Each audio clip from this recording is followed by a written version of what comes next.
It's a beautiful evening for baseball at Kauffman Stadium in Kansas City. We come to you for Game 2 of this 4-game series between the Angels and the Royals. Hi, everybody. I'm Steve Physiak. Starting pitching should be tonight's storyline, as Luis Mendoza has pitched very well in his last 2 starts. Meantime, Jason Vargas, his first start against the Royals, gave up 7 runs in 7 innings. Since that time, he's been magnificent. He has not lost a game. Overall, he's 5-1 after that first start with a 3.38 earned run average, and he beat the Royals last Tuesday at the Big A. Joining me tonight is Rex Hudler. And Rex, here's the situation. Jason Vargas, 5 quality starts, last 6 ball games. What makes this guy so tough? Any pitcher that toes the slab at night in the Major Leagues, Fizz, is looking for one thing. That's command. If you can locate that pitch where you want it, you're going to retire a lot of big league hitters, and that's exactly what Vargas has been doing, mixing in some change of speeds. His change of speeds is really what makes him so effective. Also, I like his tempo. He gets the ball and he gets up there and he throws it, but he throws strikes. He keeps the ball down, and he's got an excellent changeup and breaking ball, secondary pitches that have been working well for him. How about Luis Mendoza for the Royals? Starting to round out into form now. Mendy's on his 3rd start now on regular day's rest. So his key, sinker down. Got to have the sinker against these power bats. Miss the barrels. Finish him off with a big curve. He's got an excellent curveball to finish, guys. But also, his tempo needs to be picked up. He's got to be able to get that ball and throw it, use that defense, and hopefully he gets some timely hits tonight from the Royals' bats, and maybe they'll win. Mike Trout last night was Trout standing, one of 4 home runs that the Angels hit in their victory over Kansas City. So the magic word, Mendoza, sinkers down.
Not just Young, but any player in all of baseball does it defensively, does it offensively, and on the base paths. Joel Goldberg up here in right center field above the fountains. Now, his home run last night was listed as 433 feet. The Angels reporting in their notes today that it actually went 463.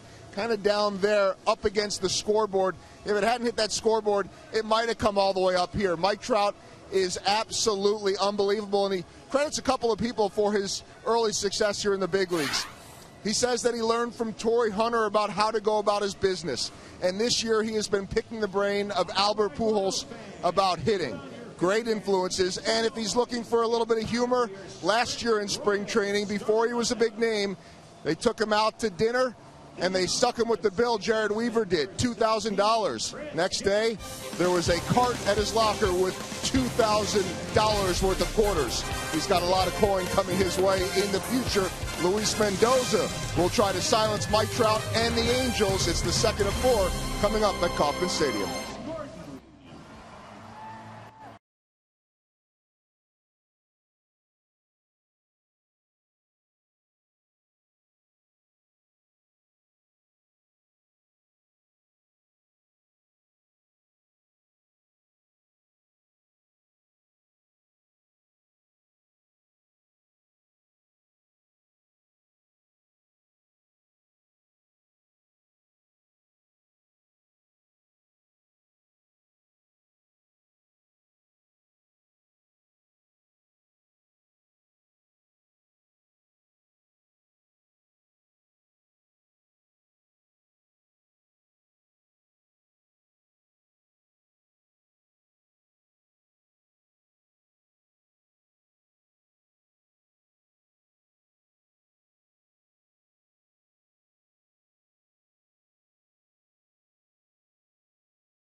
Missouri Lottery. Play the Powerball and Mega Million Scratchers game to win $100 grand or more. And by AT Uverse TV. TV check availability at 1800. Pick ATT. Rethink possible.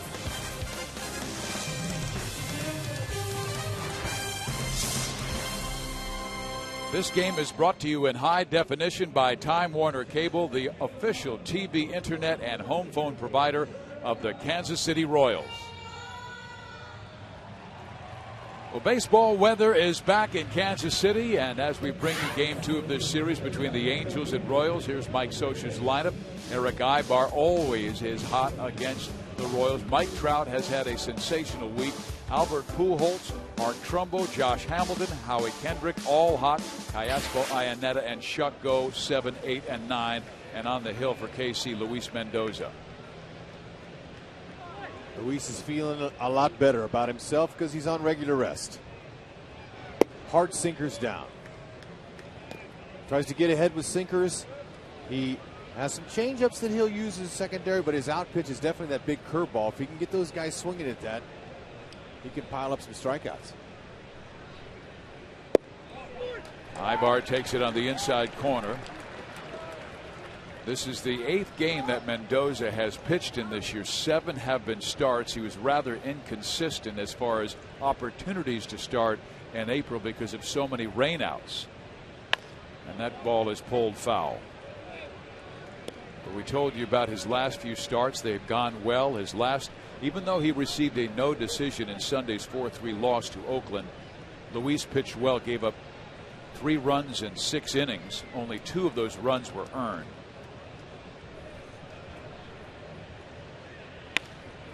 And there is a base hit to left field. Ibar, with his great speed, will make it to second base, and he has a leadoff double.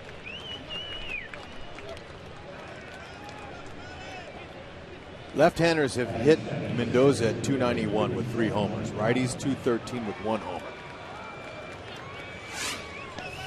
All right, defending behind Mendoza tonight, you're hoping they bring their gloves, man, because look, they need to catch that ball to help him. When you're a sinker baller, a lot of balls in the ground.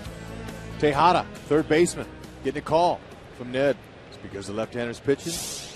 And against the lefties, he's hitting 318 with 1 homer. Looking for a little production from that spot. Well, he gave American League pitchers a lot to worry about in his great career.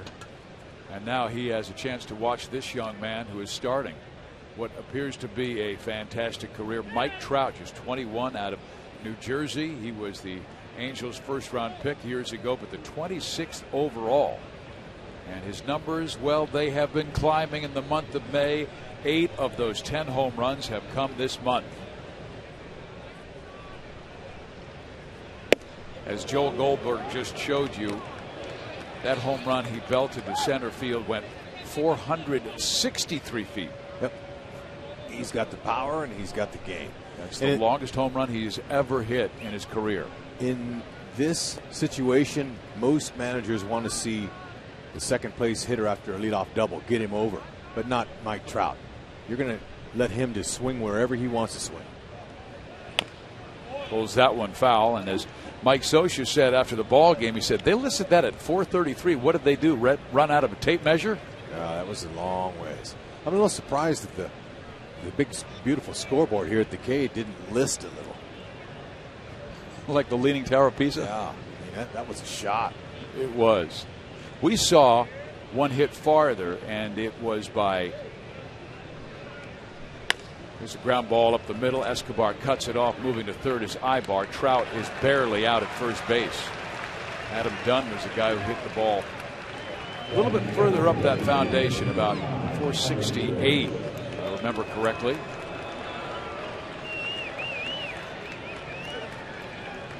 It says 410 to straightaway center field. You go up one level, up the next level, right to the foundation. Banged off the base of it. Something tells me Trout's got a little more distance in his bat before his career is over. That won't be the farthest home run he hits. That young man is strong, and so is this guy, Albert Pujols.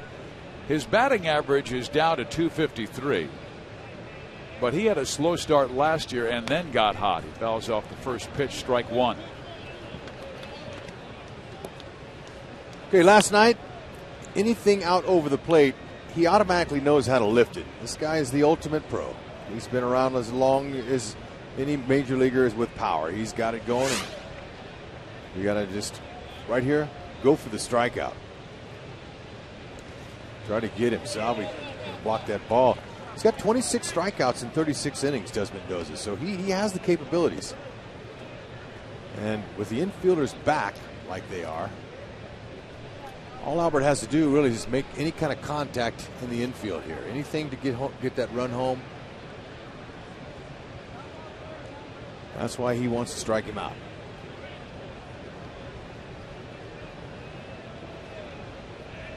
Eight home runs this year, 483 in his big league career.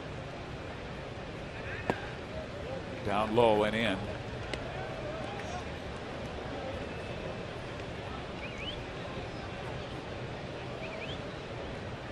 Albert doesn't strike out a whole lot for a home run hitter. Just 29 punch-outs in 182 at-bats. You see a lot higher numbers of strikeout guys with some of these other swing and miss hitters. Makes a little more contact.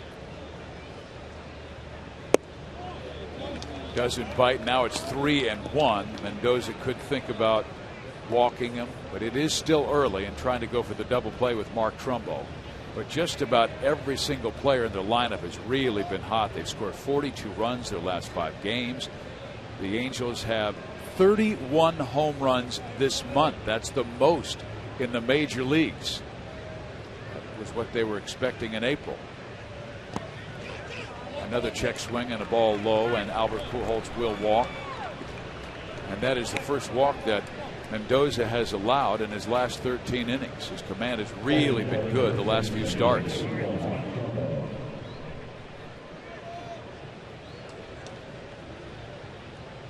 Royals rotation has been very strong. There's James Shields and Wade Davis, pitching coach Dave Island. He really felt that all Mendoza needed was consistent time. 4 days off, 5 days off, rather than 9 or 12 days off, what he was getting in April because of all the rainouts. Yeah, baseball is such a timing game. It's very important that you stay in there as often as you can so you can stay sharp. Ground ball double play is what he wants. He is pitching the Angels in tight early. Last night's loss saw the Angels play all 5 of the runs by way of the home run, which has been a theme during the last week, in which the Royals have dropped 6 of their last 7 contests. Of the 25 runs scored by the opponent in those 7 games, 17 have been the direct result of a home run on the hands of Trumbo.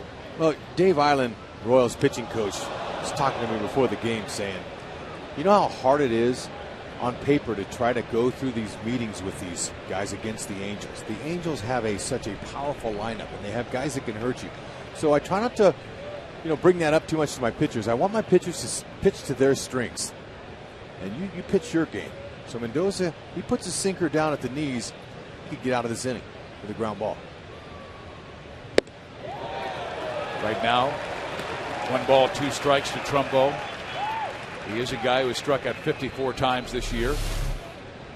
He likes that pitch there. Saw him drive that ball in Anaheim out of the yard on the line. A ball about neck high. If he can get his barrel on it, he's tough. But keep him down. Keep it down on him. And Mendoza's strikeout pitch lately has been that big overhand curve. Throws it there, but Trumbo doesn't bite. They say he went. Yeah, he did. Boy, Trumbo thought he had checked his swing, and so did I, but he is called out by first base umpire Mike Everett. That's his put away pitch. This one here was a little shorter. Typically, he likes to start him up a little bit higher. On further review, HUD, umpire was correct. 98% of the time, umpires are right. I had it at 99. It might be. They'll tell you 99. I'll say 98. There's Josh Hamilton. Josh is swinging the bat a bit better, but still not there yet. His batting average at 220. You might remember last year he hit 285. He has 6 home runs, and a couple have come in the last week. When he hits them, man, they are struck and go a long way. Balls, no strikes.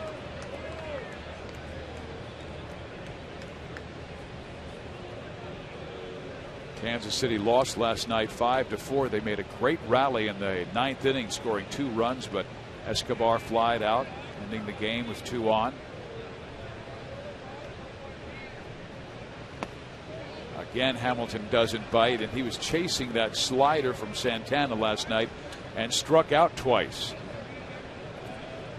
Jim Eppert, hitting coach for the Angels, trying to get Hamilton to just lay off of every breaking pitch you see until you're behind in the count and you got to protect. So that's what he's doing. He's being a little more selective.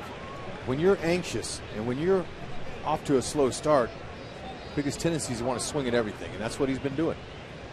So Eppert's saying, hey, less is more. Just lay off of some of those pitches. He looks patient tonight. He walks him, and that will load the bases. 2 walks by Mendoza. We told you he came in throwing the last 13 innings without a walk. Now we'll face a right-handed swinging Howie Kendrick.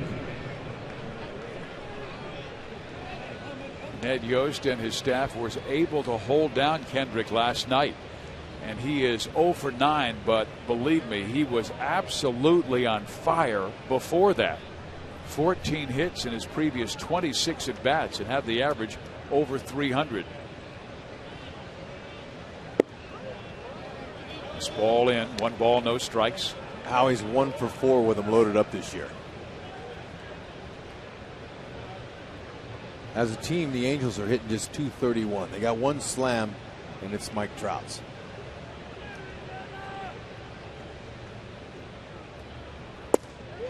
There's a strike, 1-1. That's where he wants to stay if he can. Right there. Pitch to contact. And Kendrick we've seen for many, many years, and he's never a guy who wants to walk. He wants to swing the bat. Yeah, you don't want to pitch to contact up, belt high, hit the knees. Ground ball in the hole. Escobar backhands, long throw. Got him! What a play by Esky. Oh, baby. Called the cops. He ripped him off. Saved a run. Range and an arm to go with it.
So many times last year, a little inconsistent to start 2013, but we just saw a wow moment here at the Yard. And here's the Royals batting order. Getz, then Esky, then it will be Alex Gordon, Billy Butler, Eric Hosmer, Lorenzo Cain, Salvador Perez is on fire, 3 hits last night, Jeff Francoeur and Miguel Tejada. On the hill, Jason Vargas, the lefty from Apple Valley, California. All right, Vargas got a really good record against the Royals' lifetime. He's 5-1. ERA, a little bit over 3. So what you do on this guy, you look out over the plate and you focus down in the zone. He's a pitch to contact guy, a left-hander. He's not overpowering. He's got really good stuff. His fastball's 88 to 90. He cuts it and sinks it. You see that little slider there. He's got a big curve and a changeup. He's going to mix all of those up from the very first inning on. Has good poise and good rhythm. Getz has enjoyed this leadoff role. This is his 3rd game leading off, 4 hits in his last 3 starts. He had 1 hit last night, including 2 walks. Both were in the late innings. Foul. Rex, I was going to ask you about Vargas. The way he turns his back all the way towards the plate, does that make it more difficult for a hitter to pick the pitch up? You got that right. He's deceptive. Now you look at him and you're thinking he doesn't have a lot of arms and legs, but when he turns that ball, he's like James Shields from the right side. Strikes out Chris Getz.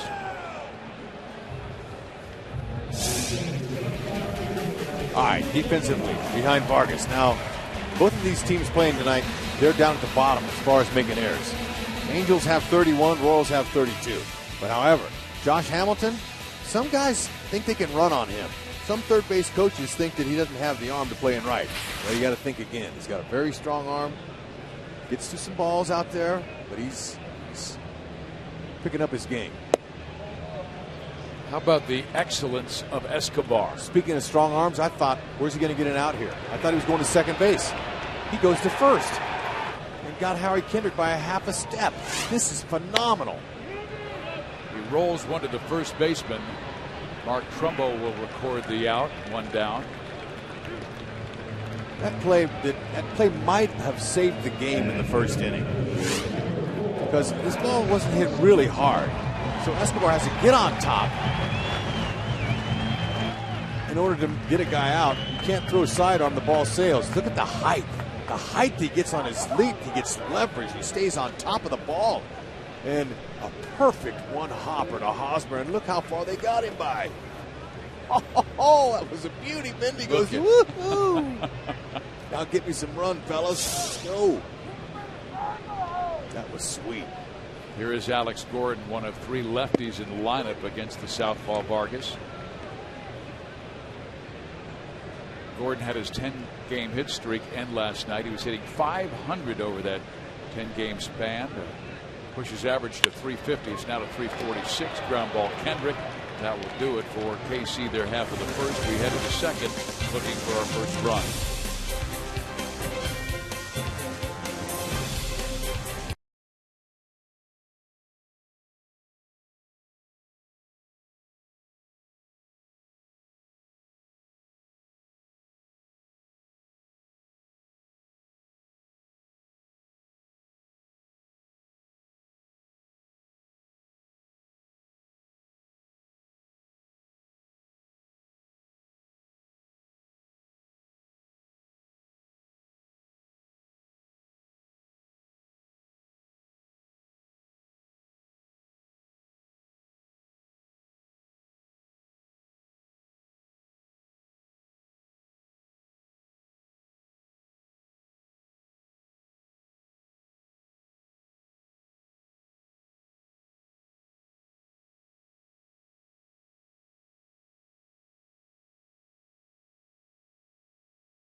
By Missouri Lottery. Play the Powerball and Mega Million Scratchers game to win 100 grand or more.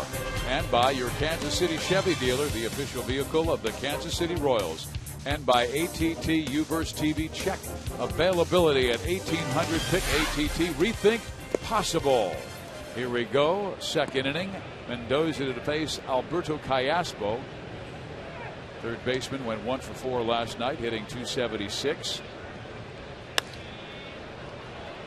Will get out of play, and Mendoza is even with the count at 1-1. Good crowd on hand here on a Friday night. Fireworks after the game, and hopefully the Royals will provide some fireworks during the show. You would hope. And Mendoza, he expended a lot of pitches in that last inning. 24. So this inning, he should be ready to go. He should be nice and loose. He's got that first inning jitters out of the way like every starter has, no matter how much service time they have in the game. Their first inning is a tester. That ball struck to Escobar. 1 out. Tomorrow, fans, is the first of the Hot Dog Derby bobbleheads featuring ketchup and available to the first 10,000 fans through the gates, courtesy of Hy-Vee and Farmland. Gates open at 11:30 in the morning for this special 1:10 game time. So get your tickets now at Royals.com/hotdogderby or by calling 1-800-6-ROYALS. Chris Iannetta, he hit a home run last night, belted it into the Royals bullpen. 1 of 4 struck by the Angels. It's down low.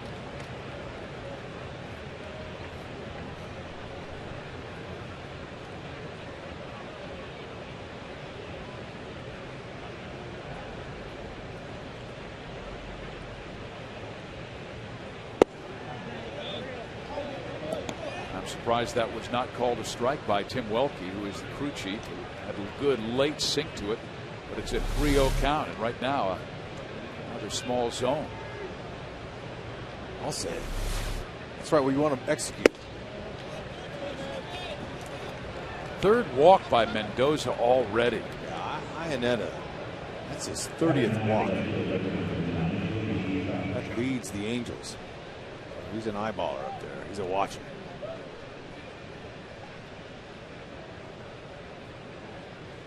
And if I'm Salvador Perez, I'm telling Luis Mendoza, keep that sinker right where it's at, because eventually he's got to call it a strike.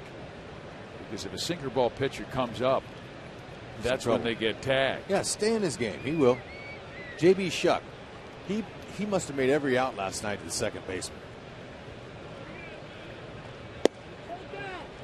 He rolled over, I'm going to say 3 out of 4 times. How many times did he hit the second baseman last night? Well, I will check for you. He did it 3 times, and the other time he was robbed by Jeff Francoeur in right center field. Okay, that's what I thought so. And that's exactly what Mendoza's looking for.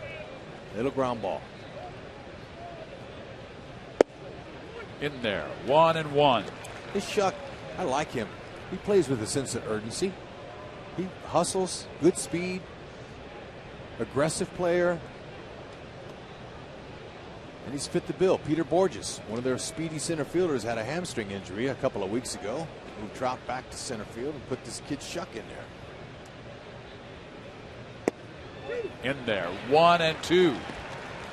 He is 26 years old, out of Ohio State. It was not on the 40-man roster when spring training began, but there's the movement. You know about that two-seamer.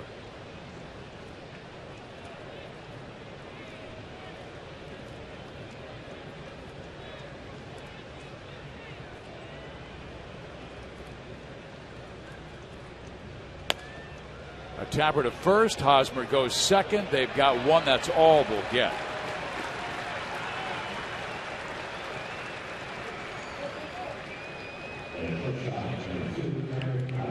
Got the ground ball, but not hit hard enough.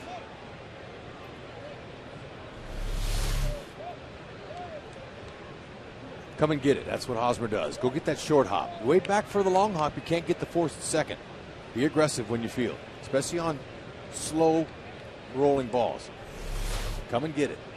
And those were the signs we talked about after the Houston series, Rex, about the details that the Royals needed to clean up when we saw that last night. They did play good defense. They had some productive outs. First 2 runs scored on ground outs. And they hustled. Mike Moustakas beating out a double play. The result was a run scoring. And that 9th inning, they taxed their closer and got him out of the game. Didn't get him all the way, but they didn't give up. So we're seeing some signs of life out of the Royals. Ibar, man, he sees the Royals really well. .353 average in his career against the Royals, including a .404 average here at the K. Great hitter's park. For homers, maybe not so much, but today the wind's blowing out. He had 1 hit last night, would have had 2 if not for the great catch by Kane in center field. The runner goes, and Ibar was trying to pull the ball to the right side with a big hole between first and second base.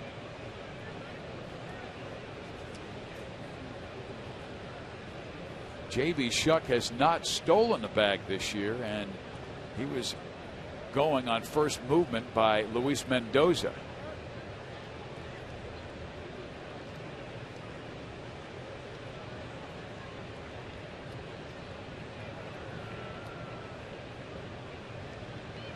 Shuck does not go this time, and the ground ball is pulled to Eric Hosmer. He comes back to the bag. That will do it for the Angels in the second. Butler, Hosmer, Kane coming up.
Well, you have to change the mojo for Billy Butler. That means a military haircut. He showed that at batting practice today, and our sprint questions about this will show after Billy's accepting Vargas's pitch.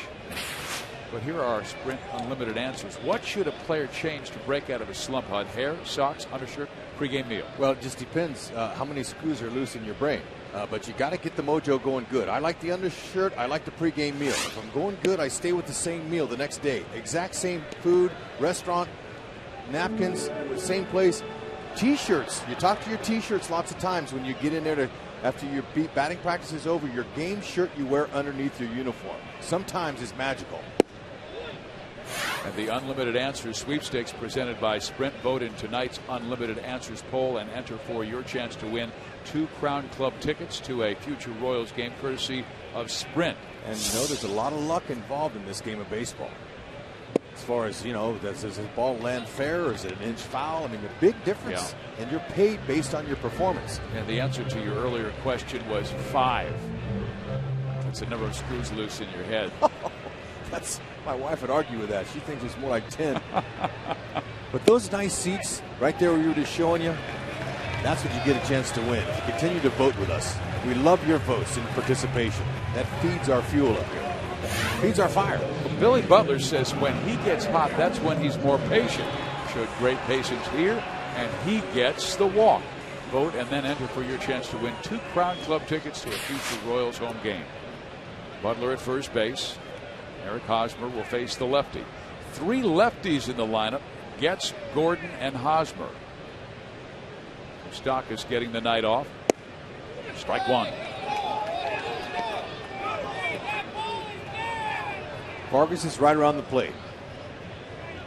So my approach would be to be aggressive early.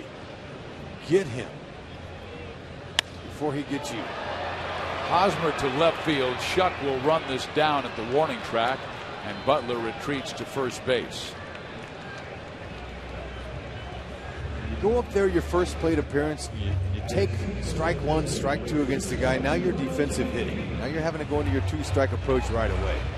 Sometimes you want to be aggressive on a guy like Vargas, and he's got a lot of confidence against the Kansas City Royals. He's pitched them very well. Well, he has a lot of confidence, going 3-0 in 4 starts this month. His last start, he beat Chicago. 7 shutout innings, allowed only 4 hits and struck out 6. And prior to that, he knocked off the Royals. That was the one game that the Angels won last week, as Casey took 2 of 3 at the Big A. Overall, against left-handed starters, the Royals are 4-9. They had a better mark last year. They're hitting 286 as a team against him, so that's not too bad. Lorenzo Cain, 273 against the lefty. That is high in the air, deep to left center. Trout says he has it. He does for out number 2. Didn't quite get enough of that one.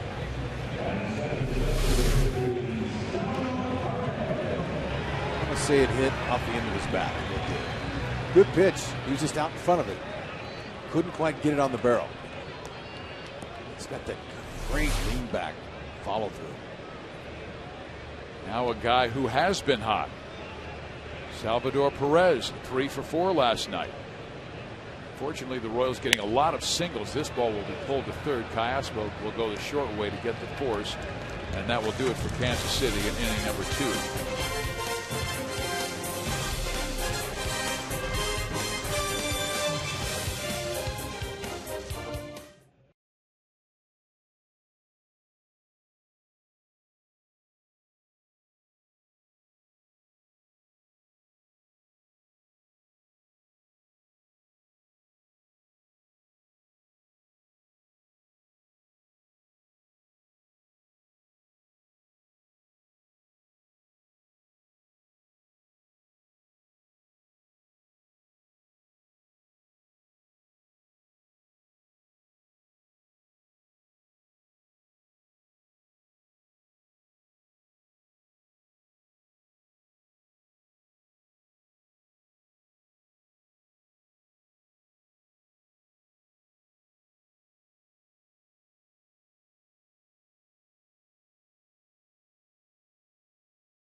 Royals baseball is brought to you by Panera Bread. Try pasta the Panera way. Live consciously, eat deliciously.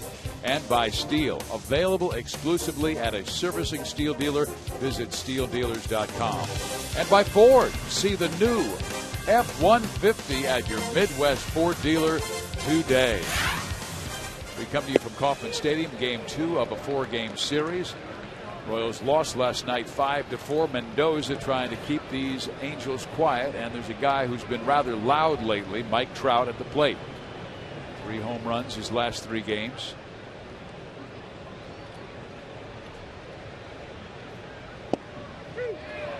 Against Kansas City. He has that batting average over 300 after a couple of hits last night. He looks like a running back. Indeed. I mean, you talk about big shoulders, thick neck. Legs, it's fast. He could probably get up the middle quickly on a handoff. I saw that tweet by his mom the other day after he hit the cycle, and she said, "Trout standing." She's the one who signatured that first.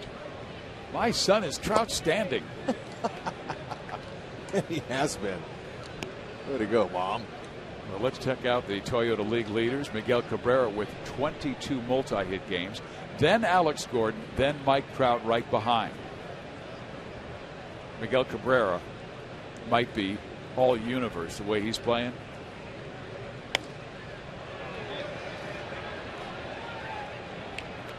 Seems like every single night we get another Cabrera home run, and he now has 14 this year, second in the American League to Chris Davis, but 10 in the month of May, 2 more than Mike Trout, who's second most in this 5th month. I think Detroit would work out a deal with us so we can get Cabrera. I'm sure they would want to send Cabrera. You know, I hear he chases off-speed pitches every Thursday. Yeah, never.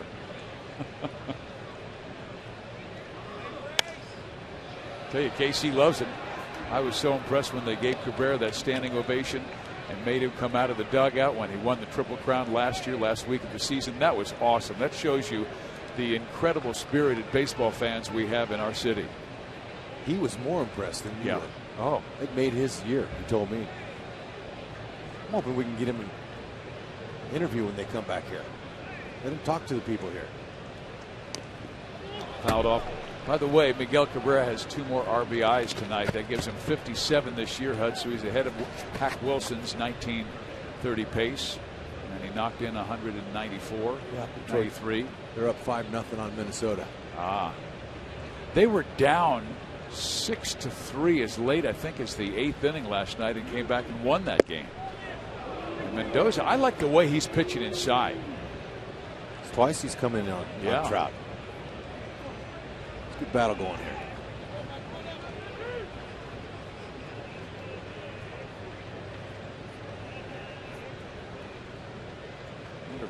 Mendoza's going to hook him here. It's challenging. There you go. Sinker. Escobar to his feet. Too fast. Anybody else, I think he throws him out, but Mike Trout just flies down that line. Yeah, Escobar did a nice job, and it was good practice for him. He gets a lot of other guys on this play here. But let's watch Trout's speed real time. He's got to be 4-0 down that line. Wow. 4.3's major league average. He might be under 4. Now we'll see a real test. Don't leave the sofa.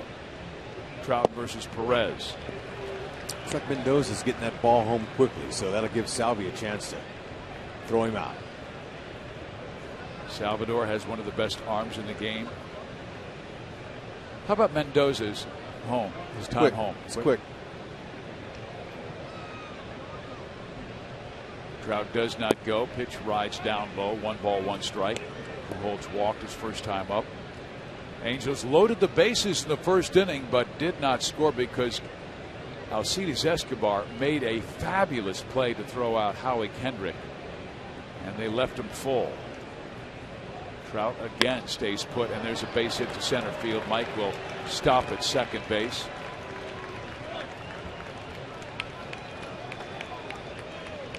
So we have another rather big moment in this game. Mendoza against Trumbo. He struck him out his first time up. Okay, Albert tried to stay in the large part of the ballpark there. That's a ball that he likes to turn on. He just looked like he was trying to move the line along with a base hit.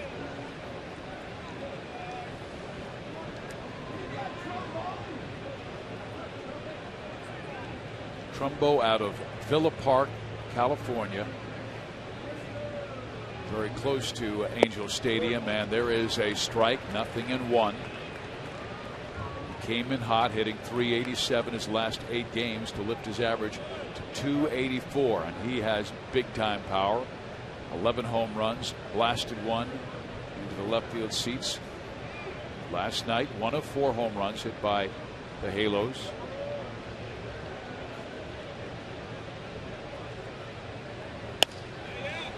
That will go to Getz, touches second, goes to first, gets the double play. And HUD, it was almost a disaster. The ball clipped off of Mendoza's glove and went wide. Instead, it barely touched the tip of it and went right to Chris.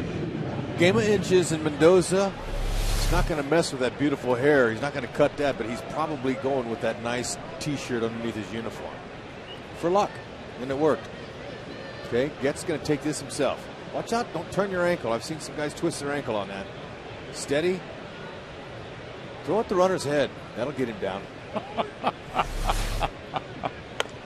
You and I saw that happen. Was it Alfredo Amezaga who got drilled in the face in a game we did at Yankee Stadium? It's the way a second baseman and a shortstop protect themselves. And it was also Jorge Posada. I remember that. Yep. That's what you do. That's part of your defense. You want the guy to slide?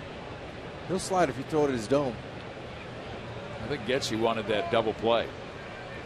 Hamilton takes it in the dirt. A great block by Salvador. Trout would have scored from third.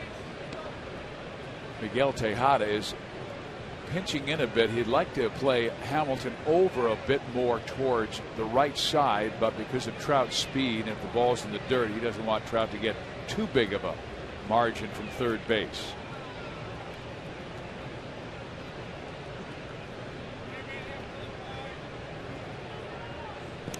That one will go back to the screen. Salvador gets it. Mendoza covers. Safe. 1-0 Angels. That's the last thing that I thought would happen. The ball to get between Salvi's legs. Got a good kick off the backstop. And Mendoza might be hurt. Oh, yeah. He put his body in front of Trout. He didn't want him to score that run. They had him. If Mendoza would have just got that tag down a little bit before, or on the third base side of the plate, they'd have had it.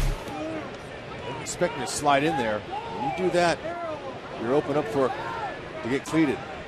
Here he comes. Okay, Mendoza's going down there, and looks like he beat it. Look at Tim Welke. Yeah, how's he going to miss that call? He's right on it. I mean, he is in perfect position, and Welke did make a great call. 1-0. Angels have the lead. Royals have not led in this series. I was asking Mike Scioscia before the game about his mantra to his players, and he said it's play free.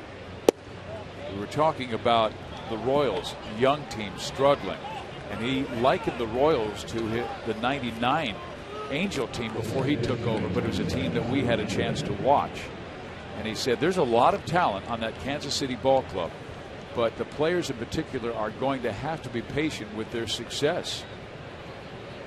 I mean, it is an awfully big leap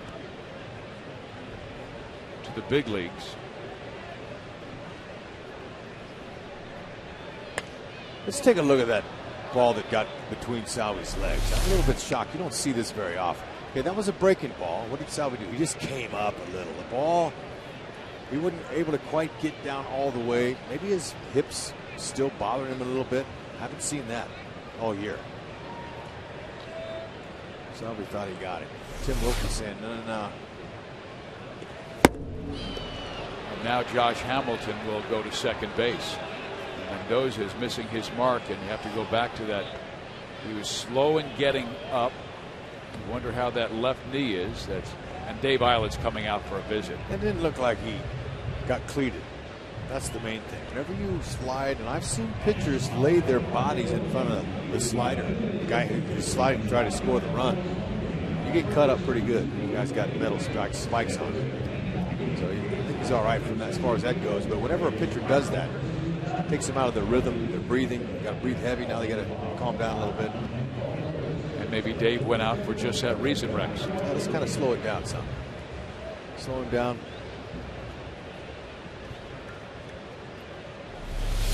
Like the effort Mendoza wanted. It looked like if the throw was a little bit closer to home plate, they would have got him.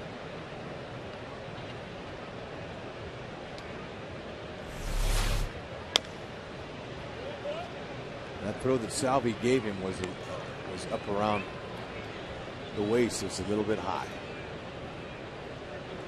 Well, we have seen an example of what great speed can do. Mike Trout reaches on the infield hit. Escobar would have thrown at any other Angel, but Trout beat the throw to first base. He then went to second base in the single by Pujols. Then Trumbo hit into a double play, but then only his brilliant speed is able to score on that wild pitch. And quite frankly, I think they get every other Angel except for Trout on that play because Mendoza would have had the plate covered. He looks like a young Mickey Mantle. That is high praise, and it's awfully tough to live up to.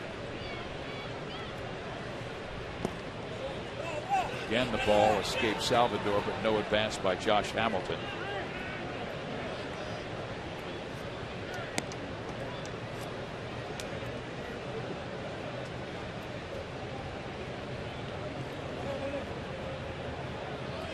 And of course, Mickey Mantle's minor league career was right here in Kansas City. And the story that so many of us had heard was that he was struggling mightily with the Yankees. They sent him down to the minor leagues, and he struggled again in Kansas City. And he told his dad, he called him up on the phone and said, I can't play this game, I want to quit. Line up by Kendrick. His dad drove to Kansas City, talked to him for an hour, and the rest, of course, is history.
Buck O'Neil legacy seat. Since moving to Kansas City in 1980, she has been a tireless advocate for education, equality, and justice in the community.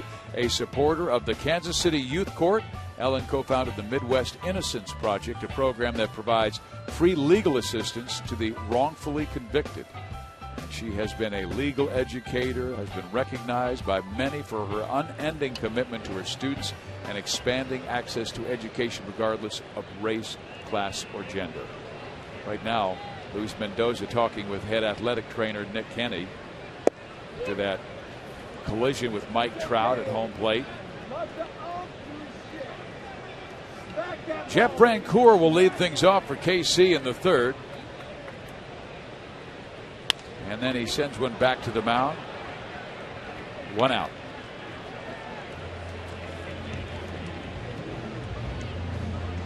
Just a reminder as you enjoy a cold one to look forward to Miller Time later in tonight's game. Brought to you by Miller Lite. There it is. Have a cold one. On us. Miguel Tejada comes in hitting .321. Hit a home run off of a lefty by the name of Dallas Keuchel last week. Lefty in the Houston Astros organization at Minute Maid Park. Man, he belted it. 3-run home run.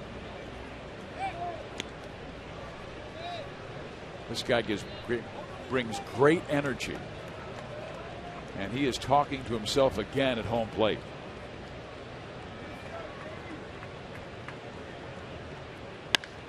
That ball is belted high and deep, and this game is tied.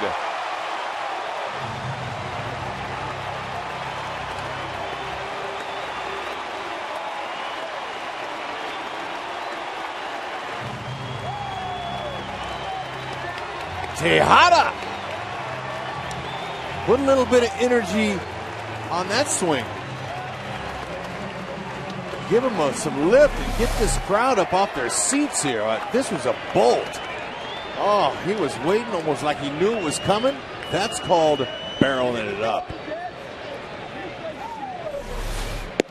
The Royals had been very quiet in the home run department recently. Just 2 in their last 10 games, but 2 have been provided by that man, Miguel Tejada. 2 of the last 3 now as he goes deep to tie this game 1-1, and now Chris Getz steps up. He has a 1-1 count.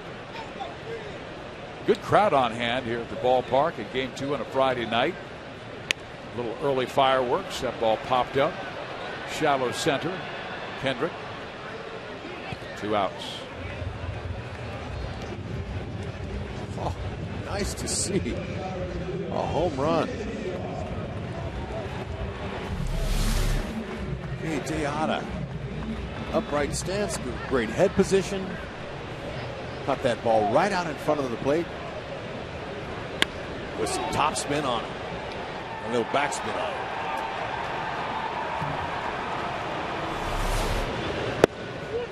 Now Alcides Escobar, who grounded out to the first baseman.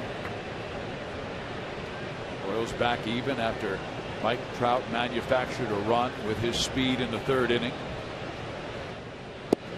Good breaking ball.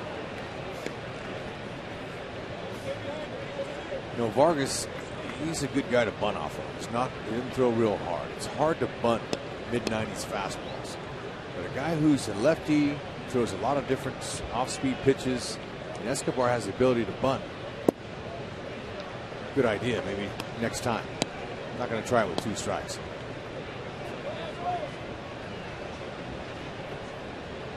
Jason, part of a very good Long Beach State rotation. He and Jared Weaver, pitchers. And the Dirtbags were a great team.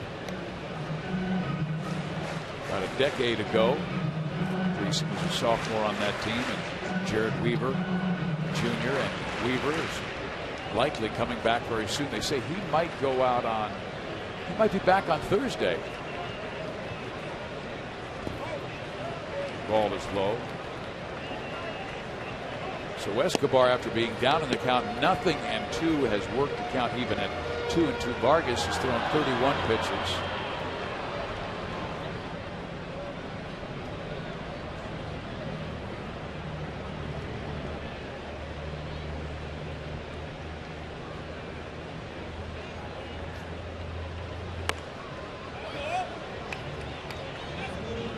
Hey, he's up there. He's hacking. He's trying to find that mistake. He's hunting, as Ned calls it. Hunt a good pitch to hit. That's the whole key to hitting. You got to hunt it. You got to be patient for it. You got to really have good trained eyeballs to see it. Your key word was patience. If you're a good hunter, you're patient. As a hitter. Both. 3-2. Deer can smell you and hear you, and sometimes so can the pitchers. You know the word that's least liked around this town when it comes to the team? Don't you dare say be patient to the fans. Oh, I know. High in the air, left center field. Mike Trout says he has it. He does, and that will end the inning. But Miguel Tejada, this is home run number 305 in his excellent career. Tejada!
A leader of this team, and everybody loves him, including the guy that he is starting for tonight as Luis Mendoza delivers the first pitch. But Mike Moustakas, you think he'd be bummed out about Tejada being in there?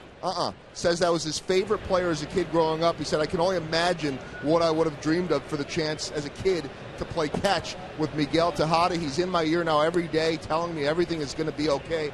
And Tejada, here's what he told the team. Hey, guys, we haven't been playing good for the last 2 weeks. The Indians have been the best team in baseball. We're only 5 out.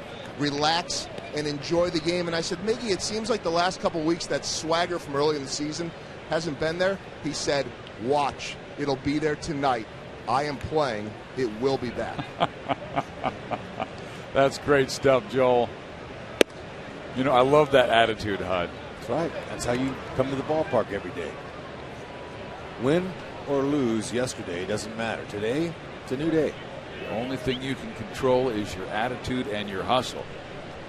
That's right. Callaspo, that ball will drop to left center field. He's going for 2. The throw by Kane will not be in time. A leadoff double for Alberto Callaspo.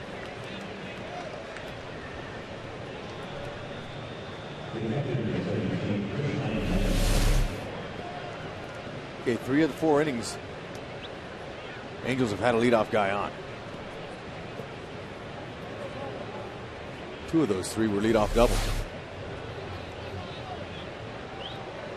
But the last leadoff double was Eric Ibar. The Angels loaded the bases that inning when Ibar had doubled, and Mendoza was able to work out of it. Iannetta skies it in the air, not deep enough. Kane coming on, and Callaspo's not going anywhere.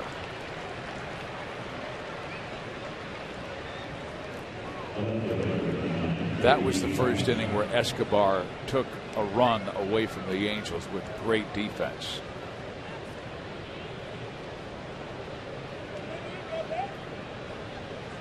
Bruce Chen is warming in the Royals bullpen, and you just wonder about the health of Luis Mendoza. He has thrown a lot of pitches, 70 already, but he also had that mix up at home plate.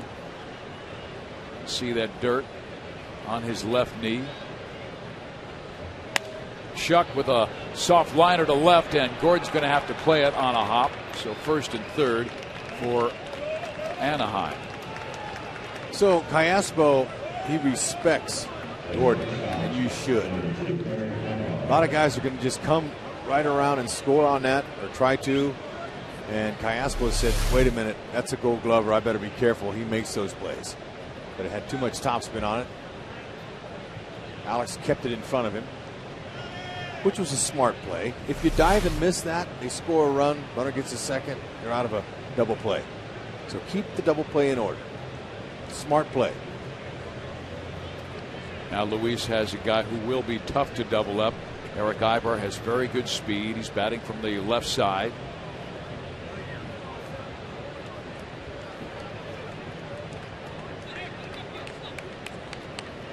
Double to left center in the first.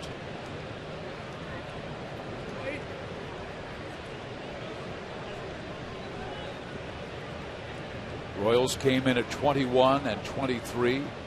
Angels at 20 and 27. Fouled off. The Angels came in very hot. They've won 5 straight games.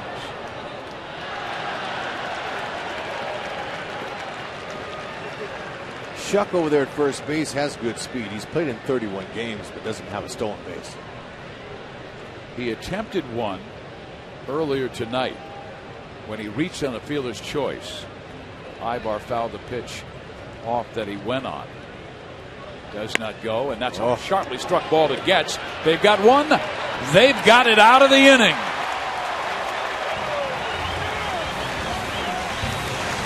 Roll him up, Mendy. First man sure, second man quick, and get out of the way of them legs. Nice.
The new Miller Lite bottle coming soon to a bar near you. It's not just a good time, it's Miller time. Steve Physiak, Rex Hudler, Joel Goldberg, Jeff Montgomery with you. Luis Mendoza wrapping that right arm. We did see Bruce Chen warming in the Royals bullpen. Okay, look at it. He's got his finger in an ice cup. Oh, yeah. So that tells me blister. I don't know for sure.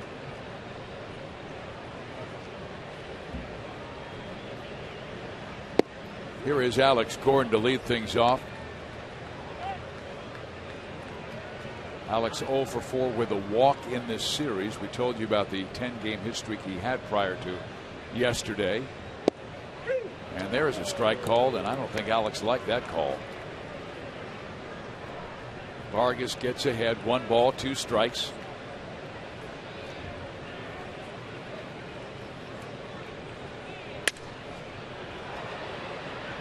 Callaspo will take care of this one, and the catch is made, and Gordon is the first out.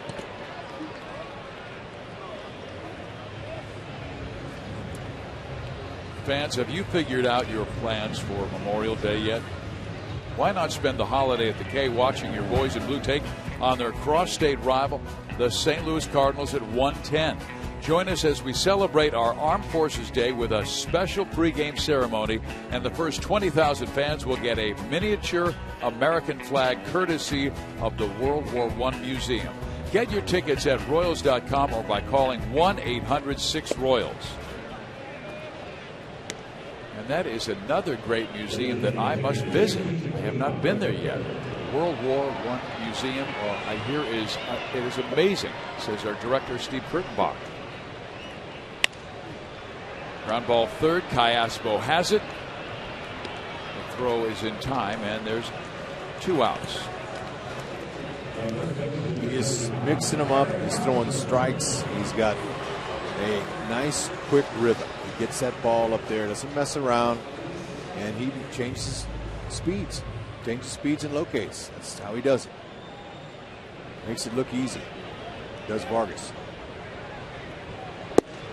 Strike 1. He continues to work Eric away. Hosmer has not seen 1 pitch inside.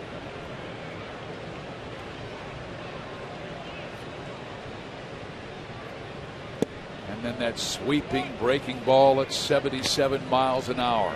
Barely misses.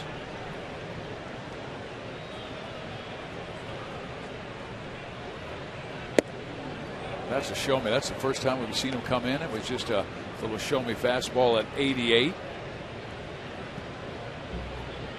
Hosmer flied out to left field his first time up. And he rolls that one towards the mound. Hosmer is out. So is Kansas City. To the 5th we go. Tied at 1.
AT U-verse rewind. When you're a sinker ball pitcher, you got to have the defense. They've got to come with you. Escobar saved a run as they were loaded up in the first inning with that spectacular play. Now, here comes the roll-up, the double plays. Here they come. Getz took it himself.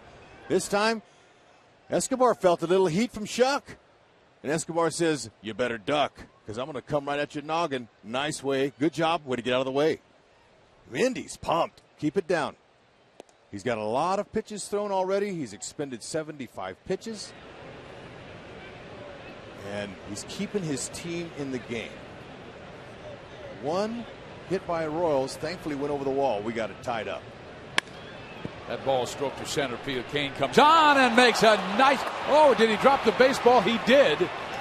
And Trout is on for the second time. And Kane slams his right hand into his leg, saying, I should have had that one. It looked like he did. He got a good jump on it. Good first step coming in. And he never got his glove underneath it. So that's a great effort.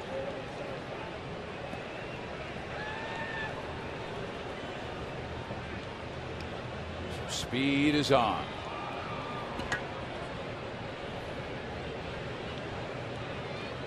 We saw the result of Mike Trout last time he led off with an inning. Pujols singled. Double play sent Trout to third, and he scored on a wild pitch. Kane will get to this one as Pujols goes after the first pitch. And lines out to Lorenzo, one down.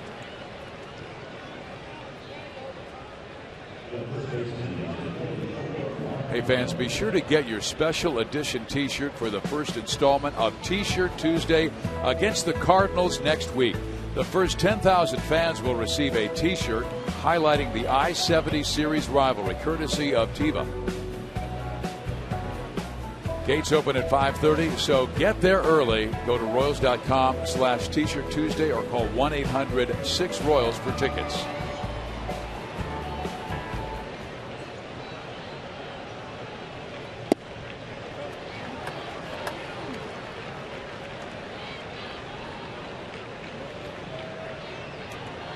And that is brought to you by Teva.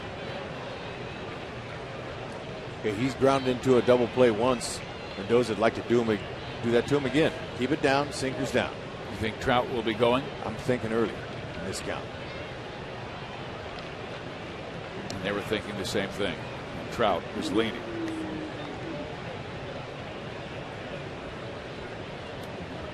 You know, even when he's almost thrown out, he's got a smile on his face.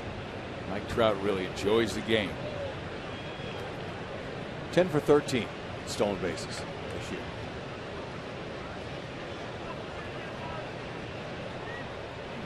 Does not go. Pitch is fouled off. Now advantage Ned Yost. He might pitch out here.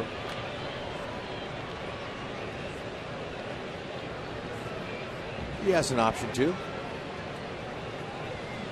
Both Yost and Socha do a good job controlling the running game.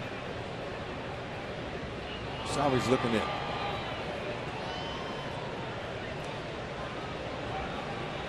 Gets the signs from Ned on what to do with the base runner. Does not go, and the ball's in the dirt. That would have been a good pitch to run on.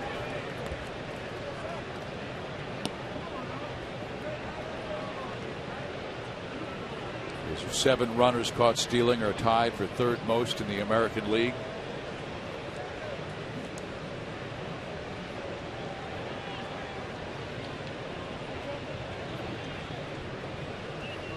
Trout ripped off a bag in the 8th inning and scored on the home run by Trumbo.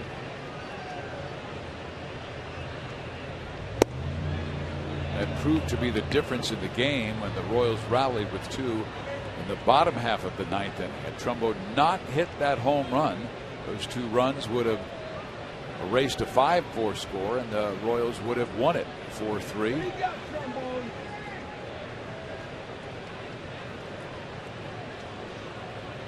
Trumbo has a 2-2 count.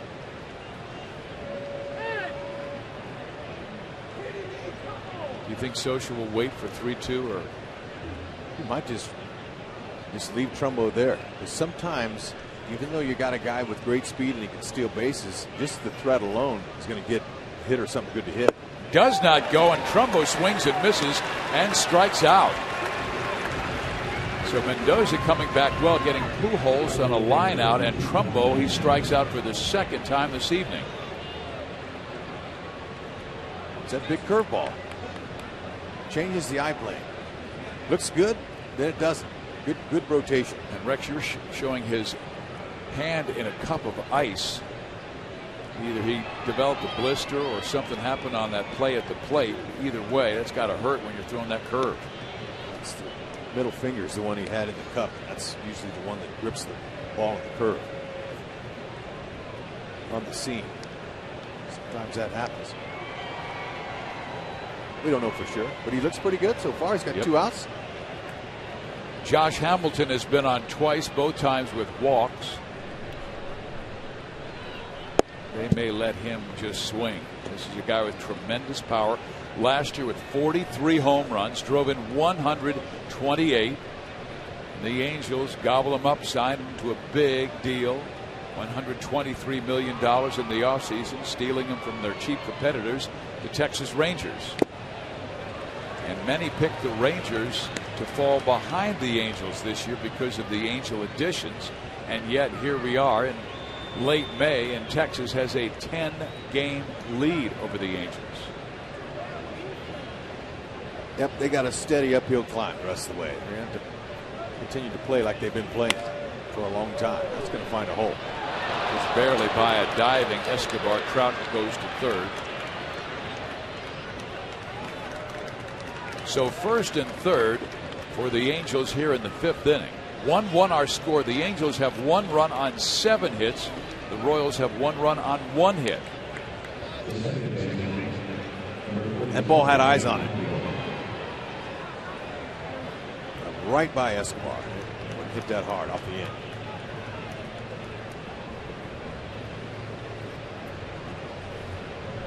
Dino Evil, the third base coach there, number 21. He's an aggressive third base coach. He likes to send runners, especially a guy that runs like Trout, on just a routine play like that. When the outfield throws the ball to the cutoff man, he just keeps him going. Next thing you know, the cutoff man is going, oh, he kind of startles him, and he has to make a perfect throw to get him. We've seen that from Dino Evil, third base coach. They've been able to get Kendrick twice because of fine defensive plays.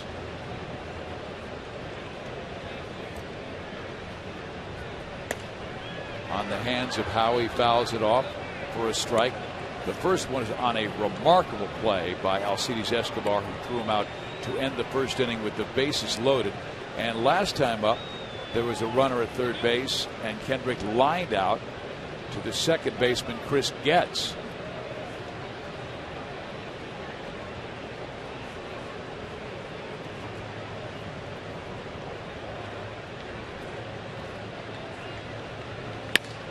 That ball well struck center field. Kane off to the races.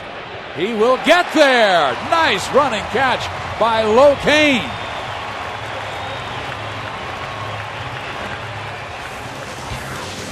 That ball stays in the yard. He's going to catch it. Nice job going back.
Pause the game break, heads to Fenway Park last night. The return of longtime manager Terry Francona, and he watched his Indians beat up on his former team 12-3. Big time offense for Terry Francona, a.k.a. Tito. We got our own Tito, Brian Shapiro. Luis Mendoza's night, it appears, is over, guys, and so ends up getting through 5 innings in this one. Do want to let you know that in Detroit right now, Anibal Sanchez has a no-hitter with 2 outs in the 8th inning. Pitch count getting a little bit high. I just wanted to test this out because it's not our team. So if he gives up the no-hitter in this inning or the next, did I jinx it, or did somebody else and somewhere else jinx it? Or if he gets it, can we just say that that doesn't matter? Ibar deep in the hole, long throw, safe.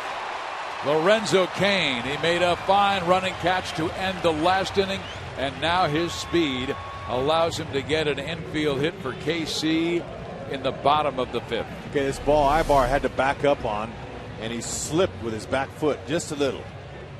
And this is a game of inches like you hear about, and this is why. Cain says, I got a good chance. Beat it. Try to stay away from the lunge. See how he lunged at first base there? Because sometimes you get a heel bruise when you do that. He's good. He's all good to go. Get a little something going.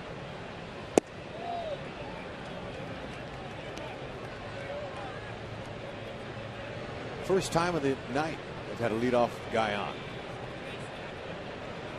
Tejada in the 3rd inning hit a solo homer. That was the first and only hit until that last one. He touched them all.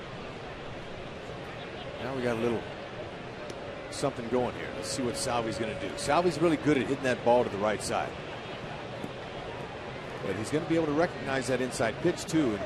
And he's got a lot of power, so I haven't seen a lot of it lately, but he is hitting 320 coming into this game.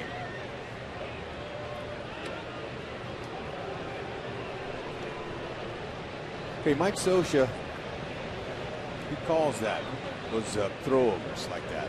Chris Iannetta, the catcher, he's looking in there. Most managers control the running game.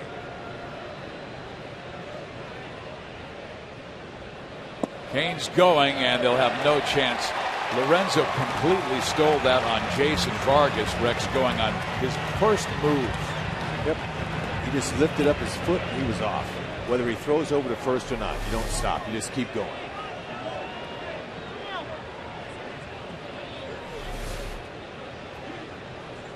Seventh stolen base on the year. See that? Way to go.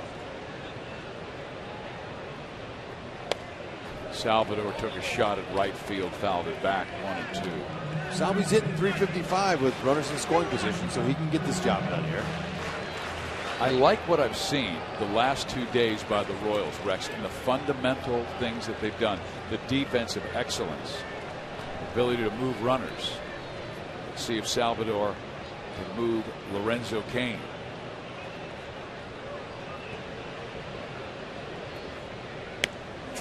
Again, he took a shot at the right side, but fouled it back, and the count moves to 2-2. Vargas has struck out 40 coming into this game. He has just one tonight. That was Chris Getz in the first inning.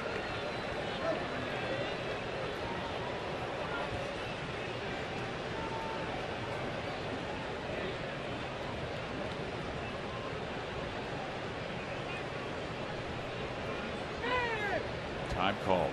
Vargas was taking so long, and really, realistically, Rex, how long can an offensive man stay in that box? Supreme concentration. 8 seconds. In there, strike 3 called. Okay, Salvador might have been thinking, get that ball over to the right side. He was going to look for something out there, and he forgot about the inside pitch, and it came right in there. Perfect bit ball to drive out of the yard. Or hit it hard. He could pull it.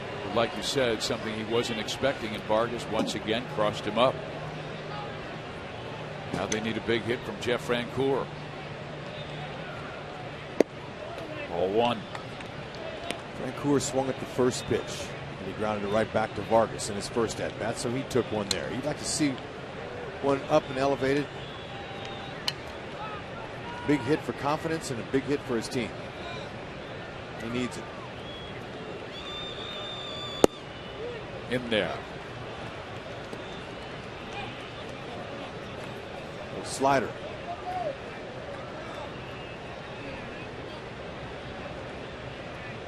Frenchie's trying to pretend like he's on the golf course. In order to hit a golf ball, you got to be relaxed. Hitting a baseball, same thing. Good take, 2-1.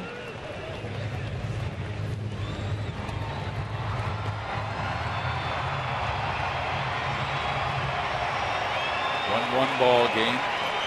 Jack Maluk knows that the Royals offense has been struggling.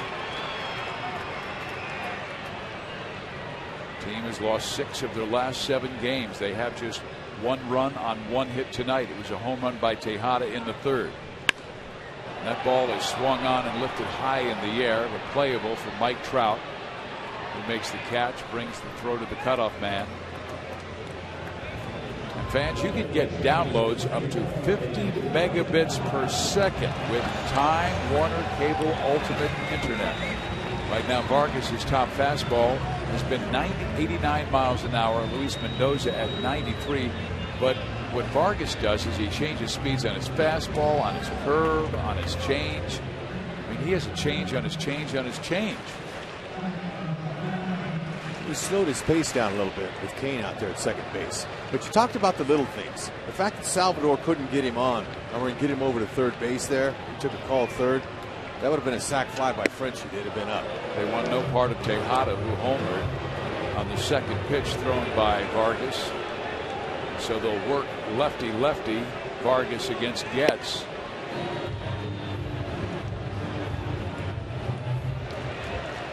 Getz has hit 240 off of lefties this season. We were talking about the Royals needing to do those little things. Somehow get Kane to third base with nobody out, and they were unable to do that. And then you got a fly ball by Francoeur that would have likely been deep enough to score Kane from third. Now, Tejada said, "I gotcha." So they remember that. And there was first base open. You got a left-handed bat, leadoff hitter gets. It makes sense. Put him on. What's your strategy if you're Getz after striking out, popping up against Vargas? To stay on top of the ball. I'm not a home run hitter, so I'm going to stay on top of the ball and hit it where it's pitched and find a hole early in the count. I'm going to try to get an early strike on you. Rex, you always talk about when you're facing a sinker ball pitcher, you want to get him up in the strike zone. But with Vargas, do you want to bring him down if you're Chris Getz? You want to look for something? Same way. You got to see it up. It's a better chance, but you got to stay on top of the ball. Chris Getz's barrel has got to stay above his hands. When he drops that barrel down, he pops the ball up. Fly balls don't do anything for a guy that doesn't have power. He told me before the game his job is to get on base 5 times. That was his job, and he's done a pretty good job his last 2 games getting on base. He's reached base 5 times in 9 plate appearances since they moved into the leadoff hole. Took a shot at left field, and Chris went, "Oh, that was the pitch I wanted." It was elevated. So now you start a 2-strike approach. Anything that's close, you don't want to be taken. I want that umpire to send you back. Kane at second, Tejada first, 2 out, 1-1 ball game, bottom 5 in Kansas City.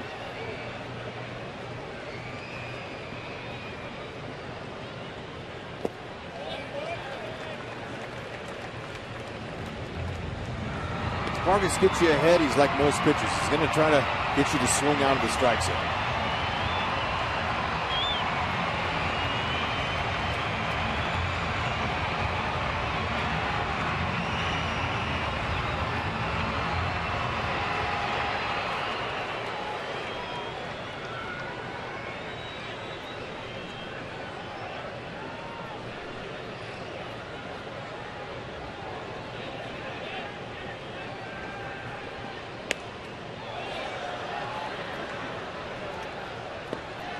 back with the fastball after Chris took that breaking ball that was low to even the count.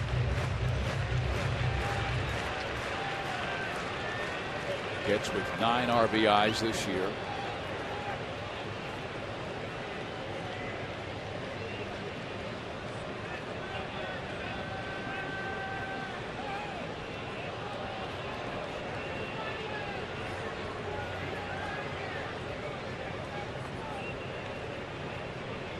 Shuck in left field has an average throwing arm. Hamilton in right has a good one.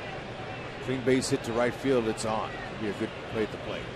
Tejada's got a good lead at first base. He's going to try to get down there. And that's up the middle and past Ibar. Kane will score the go-ahead run. KC goes in front 2-1.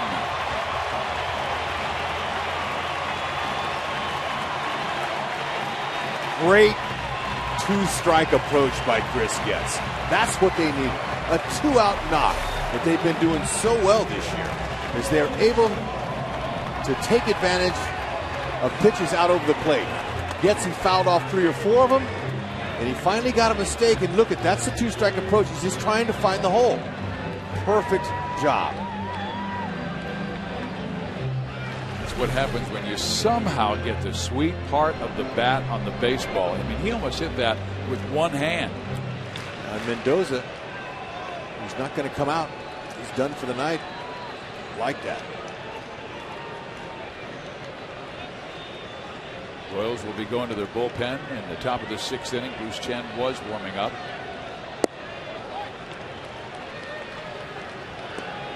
Alcides Escobar, the batter. So they intentionally walk Tejada to get the lefty-lefty matchup they want. And Getz makes him pay with 2 strikes on him, sending a single up the middle. Tejada went to third. Getz does not go, and the pitch is down low. Getz still doesn't have a stolen base, which surprises me. He has good speed. Yeah, you know, and he can get another step over there at first base too, because Trumbo, he's pretty far off of that base. And being a right-handed first baseman, that's a tough job to try to catch it and tag you when you're right-handed. So Getz can get a couple more steps and he can walk into second base. He goes. Pitch taken. He'll steal his first. Yeah, you got to get down there. They're going to give it to you, and they needed all the runs they can get against the Angels with their power bats. So the Royals with 2 stolen bases in this inning. They lead the American League with 36.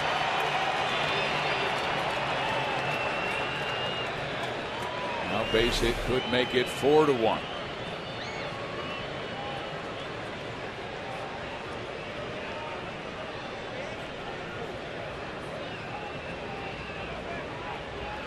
Escobar with a 3-0 count. All 4.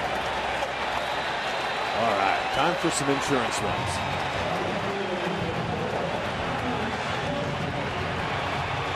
Three walks in this game for Jason Vargas. Mike Butcher comes out, the pitching coach for the Angels, for a visit. It will be a lefty-lefty matchup, but one of the most difficult lefties to face in the game. And Alex Gordon, who's hitting over 400 against left-handers this year. And with the bases loaded, he's hitting 500. He's 3 for 6 with a slam. And, you know, it's payback time. Vargas has dominated the Royals over the last couple of years. And now you got him on the ropes right here. Got to finish him off.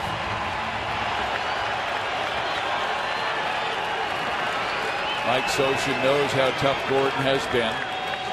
Alex, one of the leaders on this team, 30 RBIs, tied with Butler.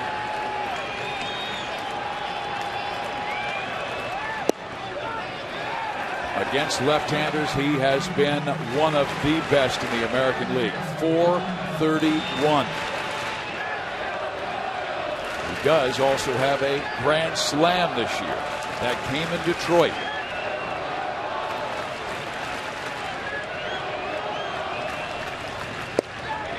Ball 2. Yep, very patient. See, Vargas is going to be really careful. Even though Billy Butler's on deck, he's concentrating on not giving Gordon anything he can drive, but the fans are trying to egg him on here. Great crowd. Good time for a big hit.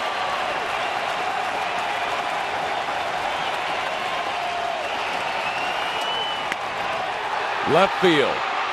Shuck back, makes the catch. Royals leave him loaded, but a big 2-out base hit by Chris Getz breaks the 1-1 tie.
Thoroughbred Ford. For the best deals on new Ford cars and trucks, visit thoroughbredford.com today. Luis Mendoza's evening is over when 5 innings, leaves with the lead. He had the lead against Oakland. The bullpen could not hold it. But this is a guy who did hold it in Anaheim. Hoch earned his first professional save on May 13th at the Big A, working 3 innings in Kansas City's 11-4 win. Yeah, when he's hitting his spots and he's comfortable now coming out of the bullpen, he can be tough. Hard 96-mile-an-hour fastball, curveball, sliders, changeups. He's got all 4 of them that he had when he was a starter. He focuses mainly on his fastball, curveball. He'll mix in the others when he feels like it. So Hochaber is our call to the bullpen. There's a fine record this year, 1.1 ERA. You can see Rusty Kuntz directing traffic defensively. Let Gordon come in a couple of steps and left, as Alberto Callaspo will lead things off in the 6th inning. Callaspo 1 for 2 with a leadoff double in the 4th.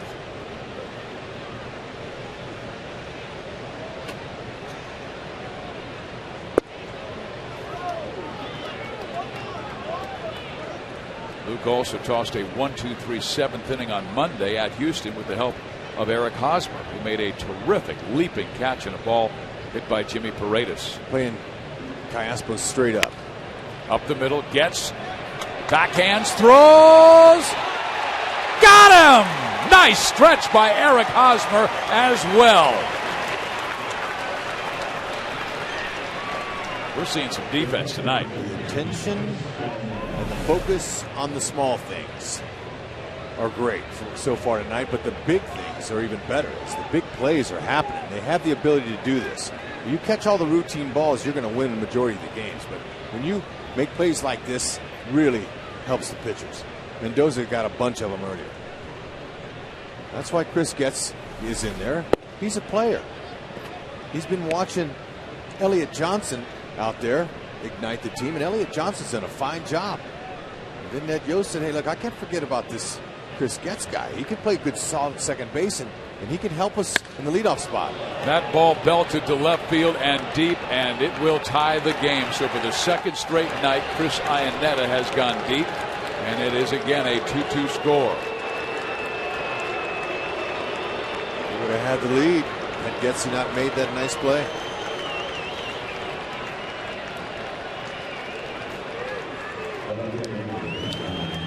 Second night in a row now, Ionetta's home. Angels have now hit 32 home runs this month, most in the major leagues. Too much to the middle of the plate.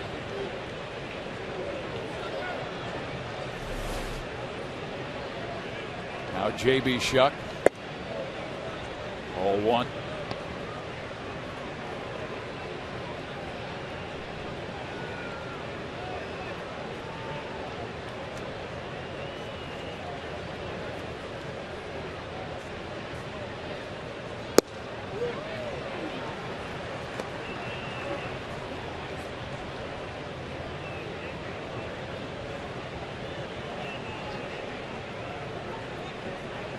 Luis Mendoza gave up 1 run in 5 innings, allowed 7 hits, but had to leave because of a blister on his right hand. And we are, quite frankly, guessing on that because we saw his finger in a cup of ice. And obviously taken out early in the game. The number of pitches he had thrown, and that finger would have been healthy, he would have come back out for this 6th inning. Well, his bullpen has done a nice job this year. Came in with a 2.89 ERA.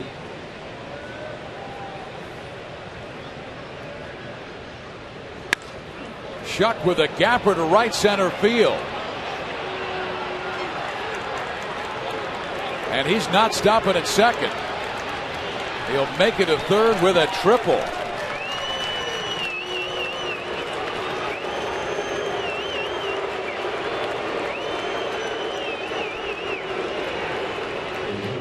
Perfect spot to hit that ball for a triple. The gapper, coach is leaving that ball up.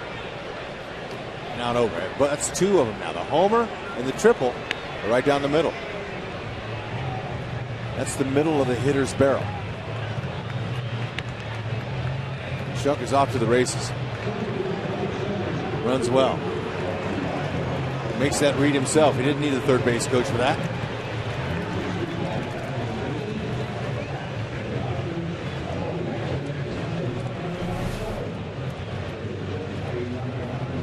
It's amazing when you miss out over the middle how many times they get it.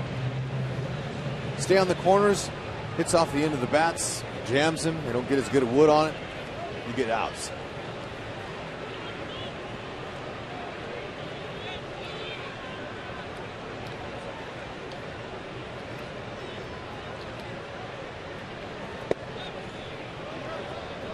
So maybe the secondary pitches they're going to try. Salvador called a breaking ball.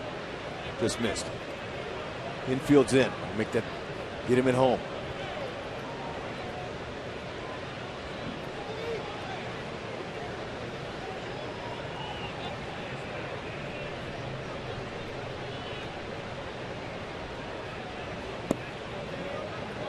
Shaver tried to get him to chase. He did not.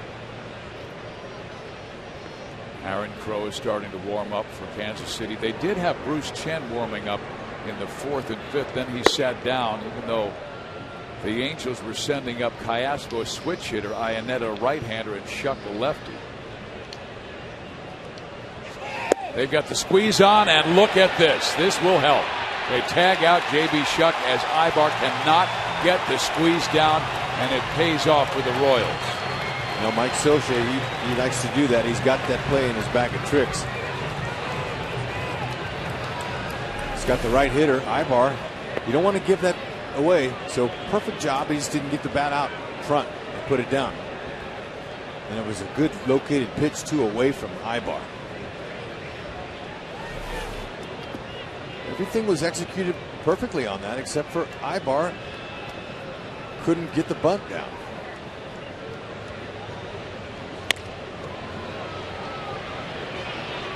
Hosmer gets it to Hochevar just in time, and that will end the 6th inning. But a home run by Ionetta ties it.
Home run off of Jason Vargas. Actually, this was off Joe Blanton on that 5-for-5 game, but he also homered off Vargas last week.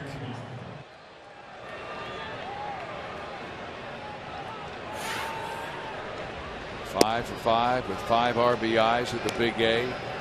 The 6th inning is our Sonic Slam inning, and our contestant is Kim Greasy from Alexander, Arkansas. If the Royals hit a home run in this inning, Kim will win $900. But if the Royals hit a grand slam out of the park, Kim will win $25,000 from Sonic and the Kansas City Royals. Billy thought that last pitch was a little bit up, but however, anything elevated on the inner half is Billy's pitch. Something to give him the lead with one swing is what he'd really like.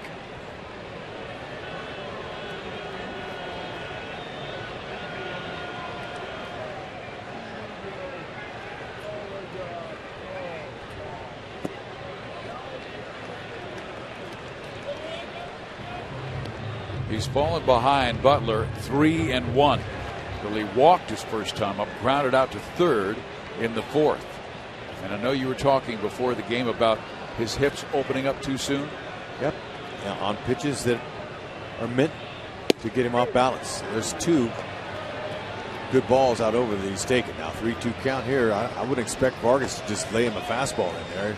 No, he just came with a 3-1 changeup. Yeah, he's going to do it again.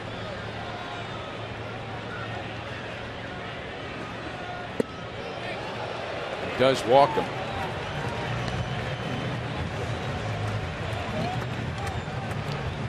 Hey fans, victims of the devastating tornadoes in Oklahoma need your support.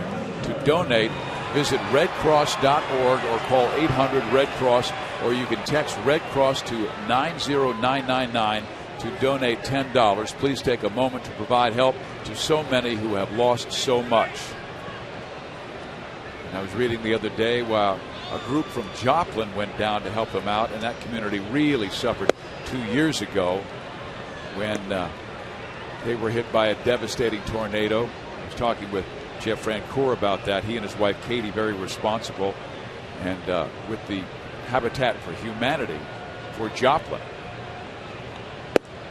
There's a strike, and Hosmer in the hole, 0-2. I asked Jeff about that, how he became involved, and he said when he played for Team USA as a high school senior, he got involved, and he was played in a national tournament in Joplin, was hosted by 2 families.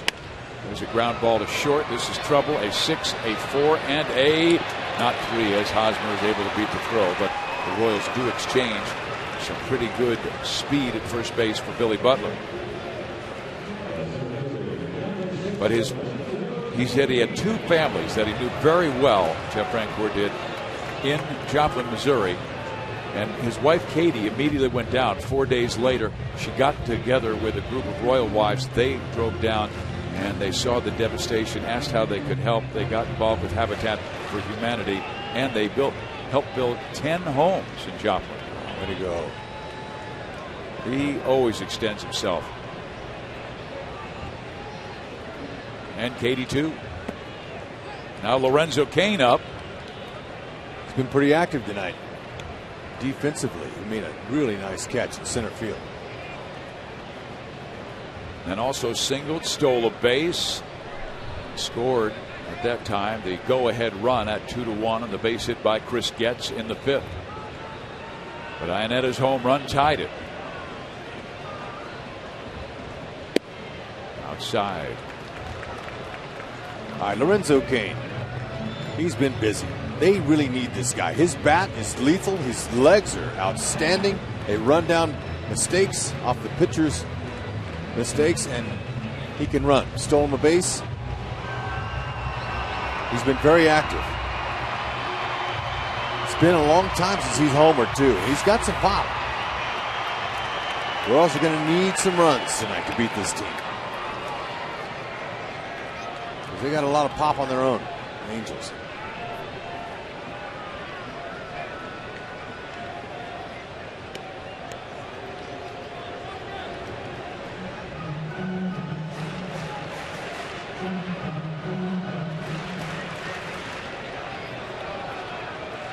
Good speed at first. A hitter's count for Kane. In now.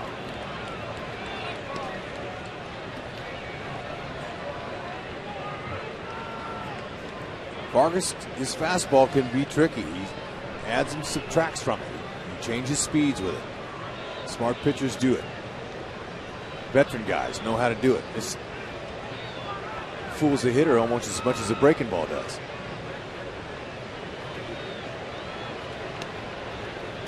The Royals have ripped off a couple of bases tonight. One by Kane, one by Getz. That obviously is in the mind of Jason Vargas as he wants to keep the double play in order here with one out in the bottom of the 6th inning.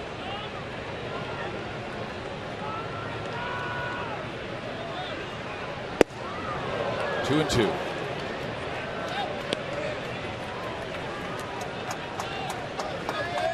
Kane's first at bat, he hit a nice ball to the warning track in left field off the end of his bat. Had he barreled it, it would have homered. He was really fooled on the off speed thrown by Jason Vargas. Hosmer goes. The pitch is fouled back, and Kane protecting the plate. And again, this time the fastball seemed to surprise him rather late with his swing. Well, he was, the runner distracted him a little bit on that, and he didn't want to get called out looking. So that was what you call emergency act.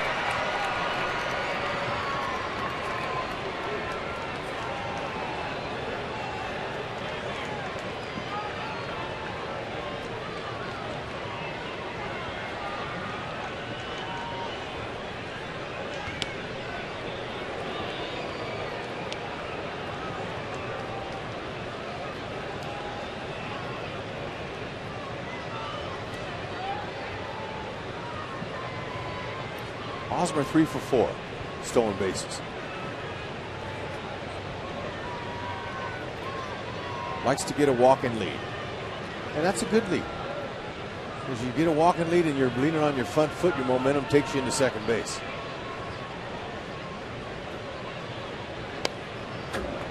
Again, almost an emergency swing on the off-speed pitch at 80 miles an hour. Vargas still with a comfortable 83 pitches, not yet through 6 though. Oz is trying to measure up Vargas. Lorenzo Cain got a 2-strike approach working, just trying to hack at anything close. Lousy single, worked fine with 1 out.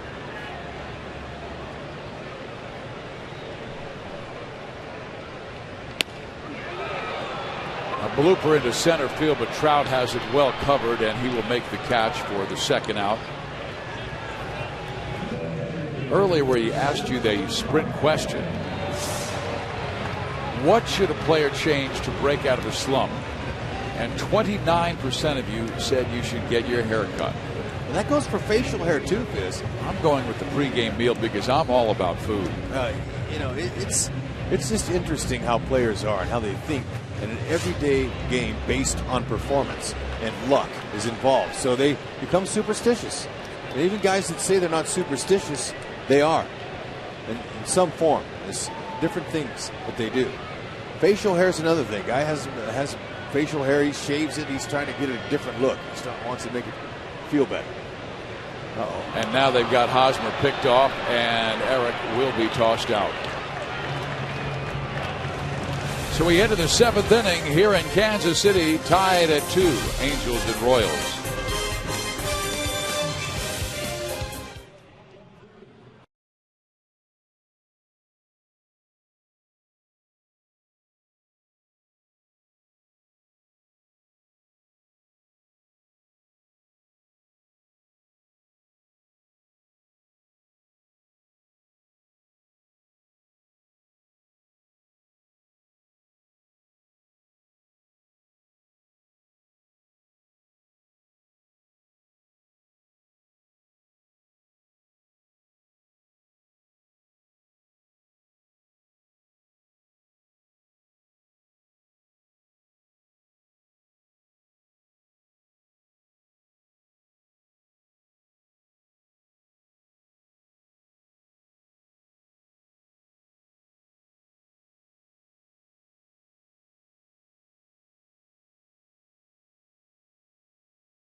Visit Jeep.com and buy Bank Midwest. Come see the difference common sense can make.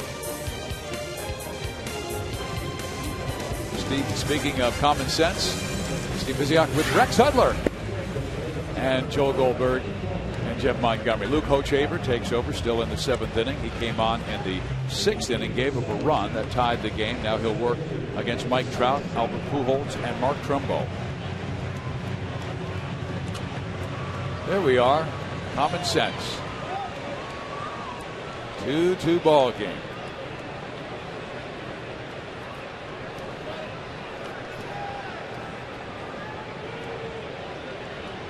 Okay, Hoch wants to keep that fastball out of the middle. That wasn't working in that last inning. Try to keep her down.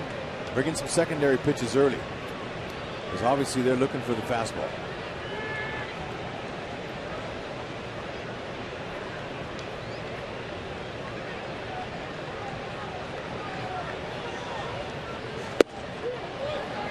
Got a strike across. It's 1-1.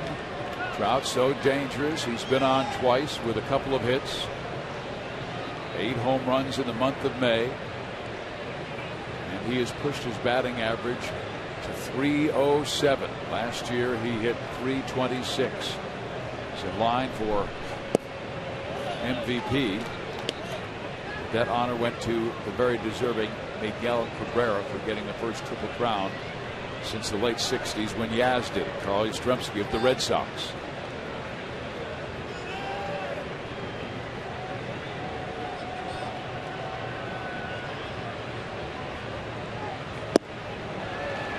Balls, 2 strikes. So many critics out there say because Bryce Harper and because Mike Trout have been so good, why aren't there more 20 and 21-year-olds, 22-year-olds just playing out of their mind in baseball? It ain't that easy. These guys come off along once in a lifetime. In this case, twice with Harper with Washington and Trout with the Angels. Much has been expected from the Royals corners, Eric Hosmer and Mike Moustakas. They're still going through the growing pains of the game of baseball.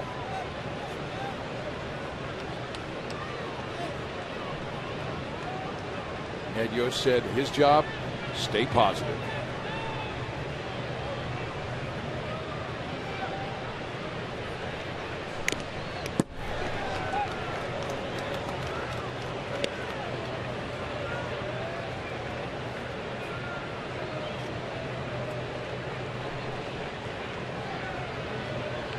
Hochaver last year was a starter, but Luke struggled to find consistent success and ended up losing a career high 16 games.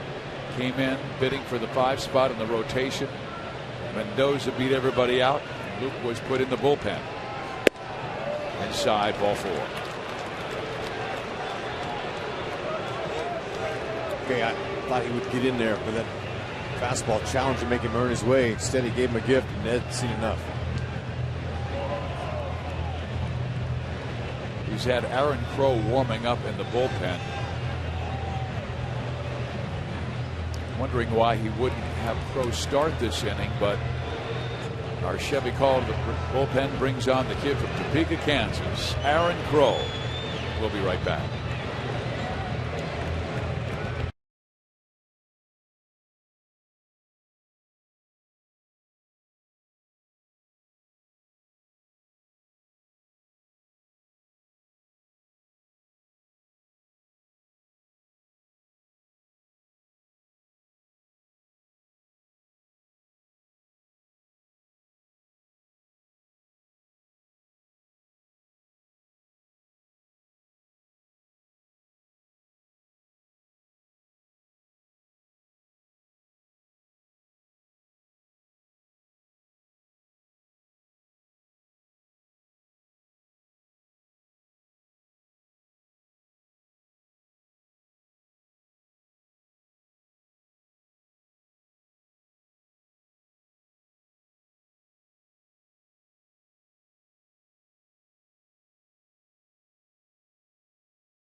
individual tickets to any upcoming Royals home game, and all online or phone fees will be waived. This sale is good for any upcoming Royals home game, including the I-70 T-shirt Tuesday battle with the Cardinals this coming Tuesday night. Remember, No Fees Saturday is a one-day event starting tonight when the clock strikes midnight, so brew up that pot of coffee and start dreaming of summer nights at the K.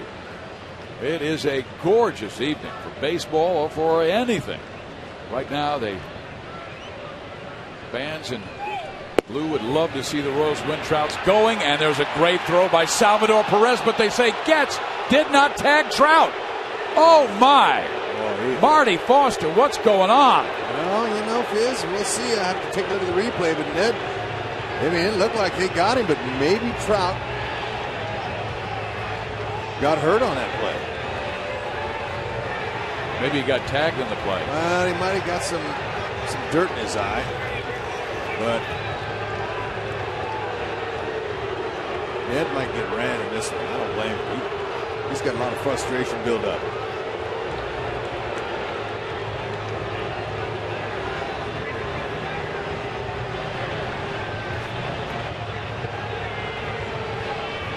Salvador, he loaded up and put a nice throw right on the first base side of second.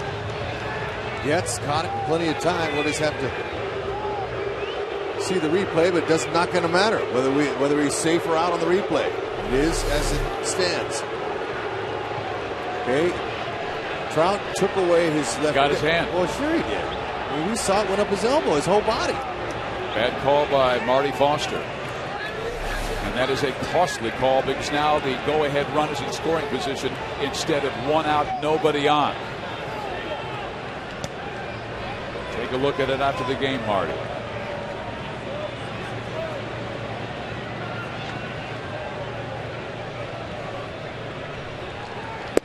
All to Albert Pujols. 2 balls and no strikes from Aaron Crow. He's pitched very well this young season with a 1.4 ERA. Fastballs down, breaking balls. Nice little slider he's got.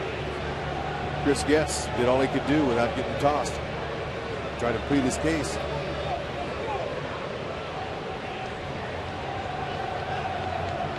He was on that heater at 95, just did get underneath.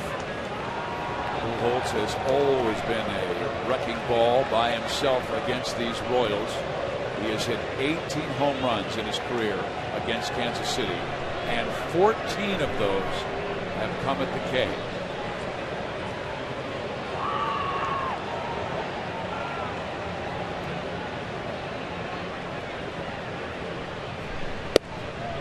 Three and one. Pujols has walked, singled, and lined out.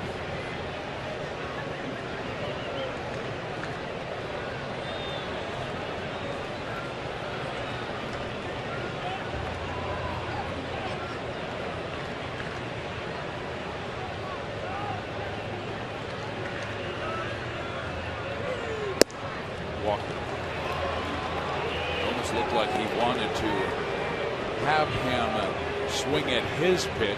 Now they set up the double play with Mark Trumbo.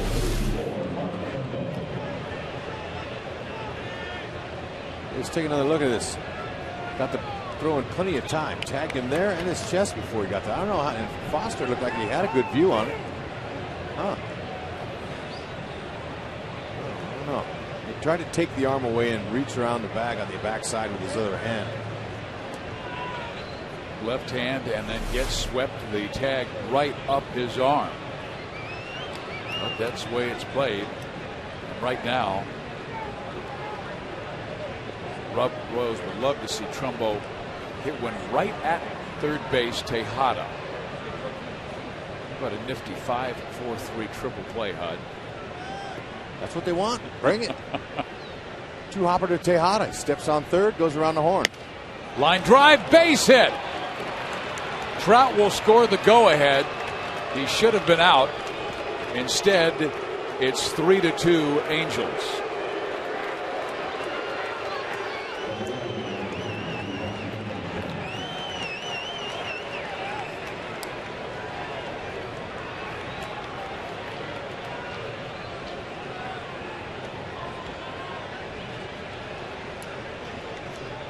That was a jam shot.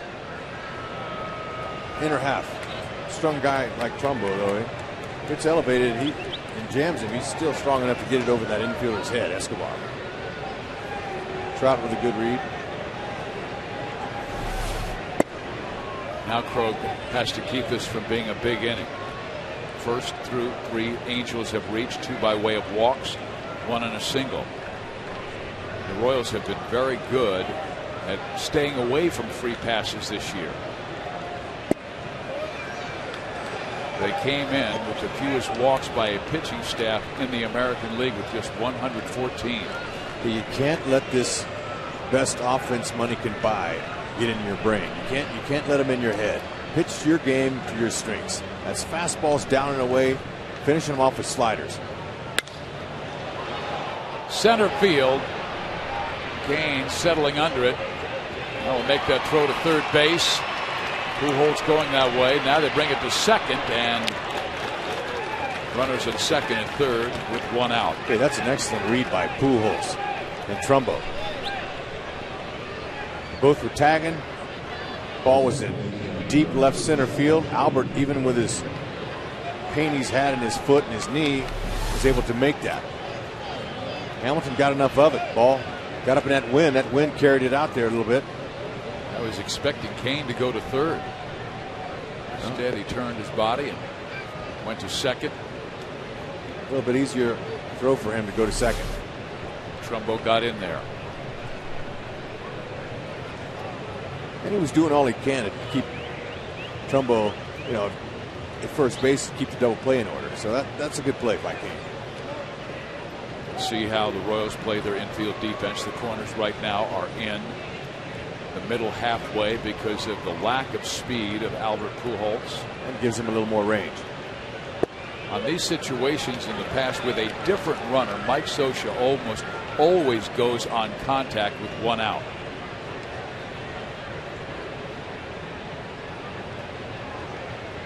He has been a brilliant manager through the years. Ball struck to center field. Looks like it'll be a sacrifice fly as Kane makes the catch. Pujols tags and comes home. Throw goes to third. It's 4-2 Los Angeles.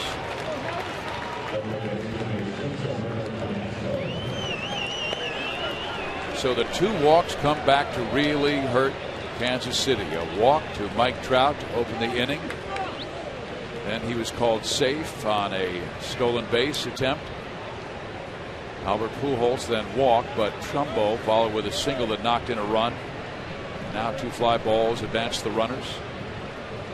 Here is Alberto Callaspo.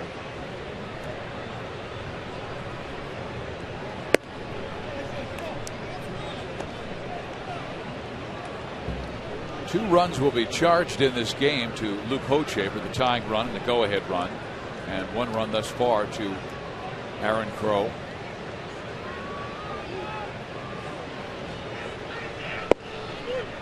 The Angels scored first in the third, but the Royals came right back in the bottom half of that inning and then took the lead in the bottom of the 5th inning. But Iannetta hit a home run off Hochevar to tie it. The Angels have scored 2 in the 7th to claim the lead.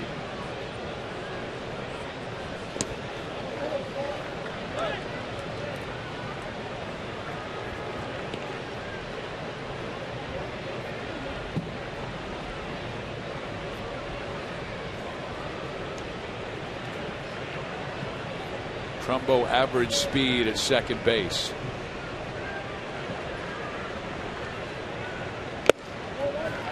Two. For a big man, though, I'm going to go above average for a big guy. Trumbo runs really good. He's a good athlete. Oh, so you're identifying for a big man. Yeah, he's a big guy. Is that like for a catcher? John Wathan hates that. Yeah, but what I didn't runs say, well for a catcher. Nope, I didn't say that. You did. So you said runs well for a big man. He's a big man. How does he run for a little man? Pretty good. A lot of little guys like to run like he can. Callaspo would like to have his speed. I bet Trumbo could beat Callaspo in a race. Right. We'll ask them to race tomorrow morning.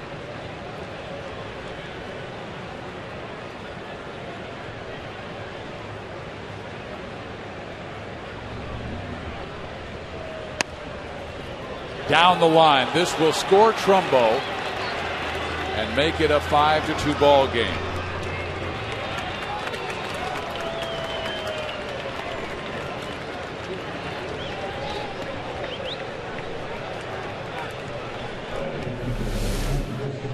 Okay, I mean, that's just an excellent at-bat.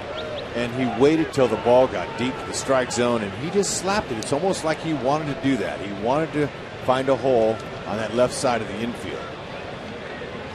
So he didn't do anything with his body. He just took the bat and played pepper with it.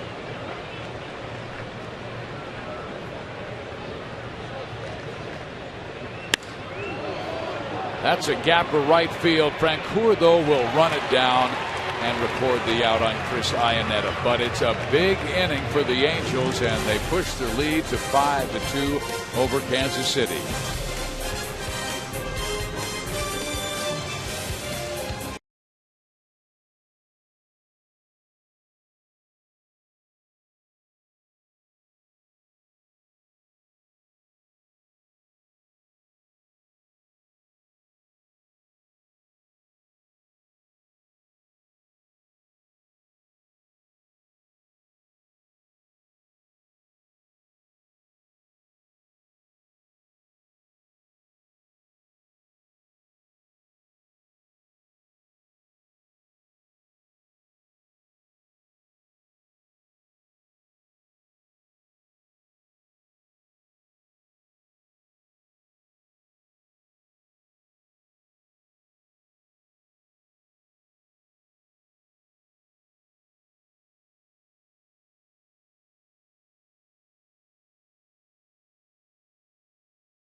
At the stadium during an off day on June 20th for the Royals Charities Diamond of Dreams. This on-field event benefits the University of Kansas Hospital's neonatal medical home as well as Royals Charities. Enjoy a VIP party, food from local restaurants, live music, a spectacular fireworks display, and an exclusive silent auction featuring baseball's biggest moments. To be at this special evening, visit royals.com/Diamond of Dreams. Salvador Perez will lead things off for Kansas City. He is 0 for 2 out on the fielder's choice and also struck out looking.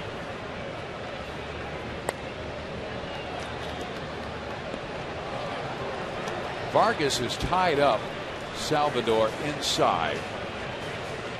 He caught him looking on an inside fastball.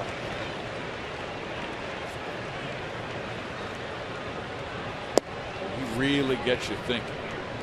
And he's hard to pick up, Fizz. We talked about that at the beginning of the game. How he turns his body, keeps the ball behind him, has a big hip turn, and then here it comes, and he's got 4 pitches to come out of there. Does that make it sneaky fast? We hear that term all the time. It does. It's a little bit deceptive to the hitter. You're trying to pick up that ball as soon as you can. So any white you see helps, even before the pitch. Sometimes pitchers hold that ball down. That helps the hitter too. Popped up right side. Hamilton will get there for the first out. Time for our AT&T trivia question and answer. Who has the most runs batted in all time by a player born in the Dominican Republic? Well, we know that Miguel Tejada has 1,283. Vladimir Guerrero. That's a good guess. There is Miggy, who is from Bani in the Dominican Republic. He's number 6 on that list. Now Jeff Francoeur. And that question was inspired by Mr. Joel Goldberg, who's with us now. Well, I figured Jeff Francoeur with a base hit.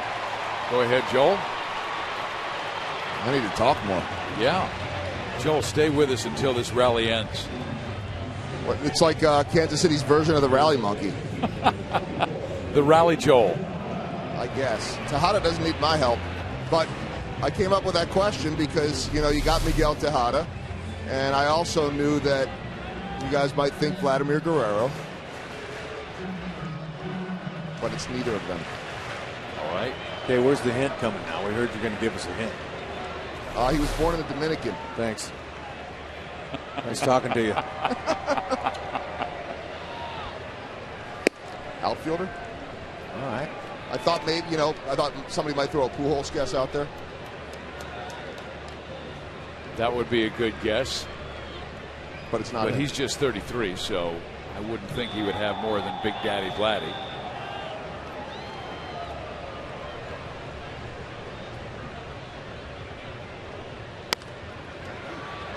Ibar gets it to second, and it rolls into right field. Francoeur will race to third. An error will be charged to Eric Ibar, and the Royals have been given an opportunity here in the 7th.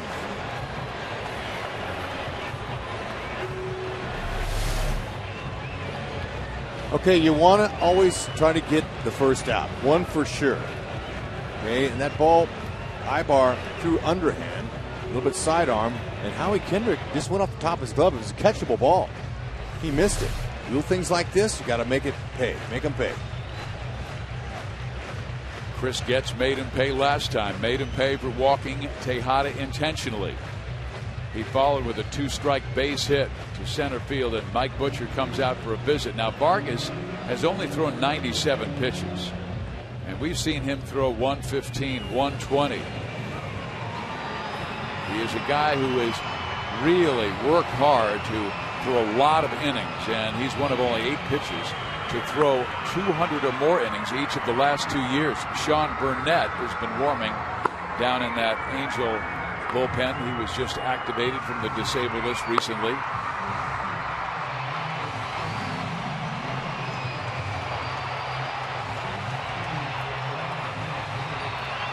With 2 strikes on him, Getz got a breaking ball away from him, reached out and got the sweet part of the bat in the baseball and lined a single up the middle to drive in a run that gave the Royals a short-lived 1-run lead.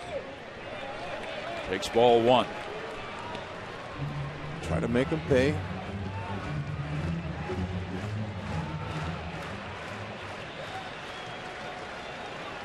Look for something just like in his last at-bat. Same approach.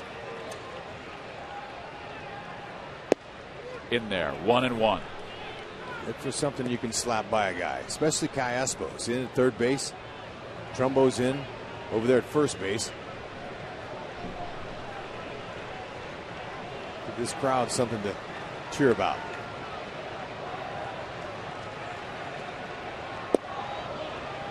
Two and one. The crowd is 32,148 tonight. Rex, we had 7,000 walk-ups.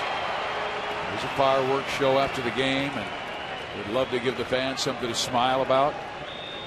Kansas City down by a score of 5-2.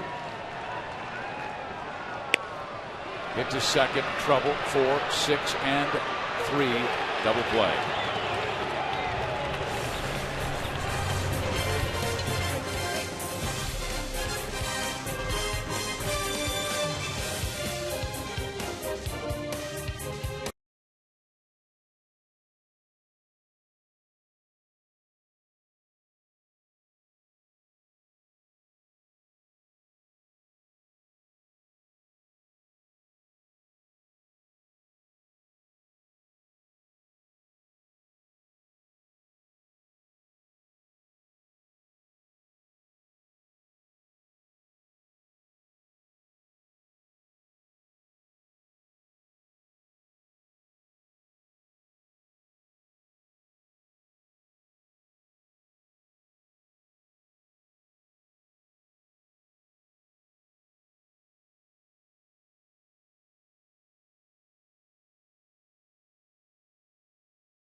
Or a slugfest. Hardy, Davis, Valencia, and Jones with homers. Detroit, they end up shutting out Minnesota. Complete game for Anibal Sanchez, but he loses the no-hitter. John Lackey pitching very well. Tough night for Justin Masterson. The Yankees, how about this one, guys? They win 9-4, but Curtis Granderson left the game with a fractured left fifth metacarpal in his pinky finger. Miami and Chicago tied at 3. Oakland losing to Houston. J.D. Martinez going deep in that one. Our Mazda game break takes us to Detroit. You just don't want to be coming up in the 9th inning with a no-hitter facing Joe Mauer. This is the 3rd time in Joe Mauer's career that he has ended a no-hitter in the 9th. Gavin Floyd did it, or had it done to him in 2008. Rich Harden in the Texas bullpen in 2010. And tonight, Anibal Sanchez falls 1 hit short through a career-high 130 pitches in the shutout. All right, guys, how about that trivia? Monty suggested Sammy Sosa, and he is wrong. That was number 2. I'm going to say Manny Ramirez. There you go. I mean, who was left? Big Papi's 5. So Manny, Sammy, Vladdy, Pujols, Big Papi, Tejada. 1,831. The new pitcher is J.C. Gutierrez. This is his 10th game. He will face J.B. Shuck, Eric Ibar, and Mike Trout.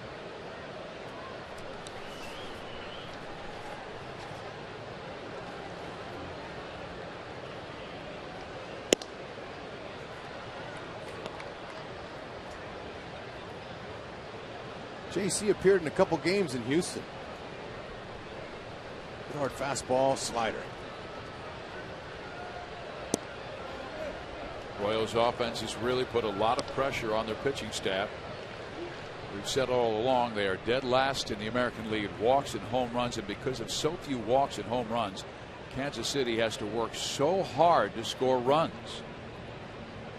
Opponents have almost twice as many home runs as the Royals.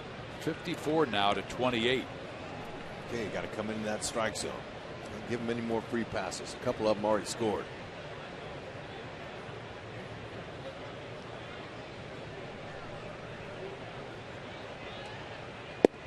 In there. 3-1. Shuck has been on 3 times. He reached on a fielder's choice, singled, and tripled. This is a young man who was not even on the 40-man roster when spring training opened. In there, it's 3-2. 26 years old, out of Ohio State. Born in Whitterville, Ohio. And that one is outside ball 4. So Gutierrez does not start the 8th inning well. We all saw what happened when you walked the leadoff batter in the last frame. Although that inning was helped out on a bad call by Marty Foster when Salvador Perez threw out Mike Trout at second base. It would have been 1 out, nobody on. Chris Getz made the tag, but umpire Marty Foster did not see it that way, and the inning continued. Trout was given second. Pujols then walked to really set up a double play, but Trumbo broke that up with a single that drove in a run. So you got instant replay on that call. They overturn it. Yep. And they will in the future. The only thing they don't want to interrupt anymore is the home plate umpire calling balls and strikes, but they want to make sure they get everything else right, because balls and strikes, I mean, that is human. Yeah, and that's part of the game, but you know, technology is so now that, you know, and all the other sports have it. Yeah. That, you know, it's just a matter of time. I hope we never have it for the home plate umpire. No, I don't think that's going to happen. But plays like that are questionable, give a manager 1 or 2 chances to replay it during the game. The higher minds will figure that out.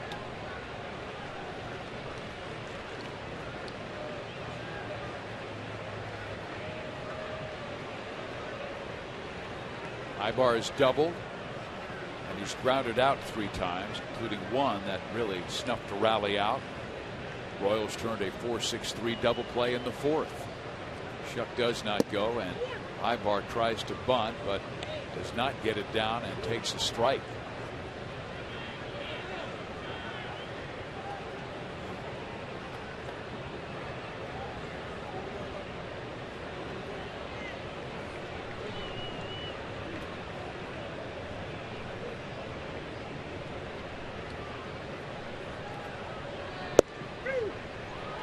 One and two.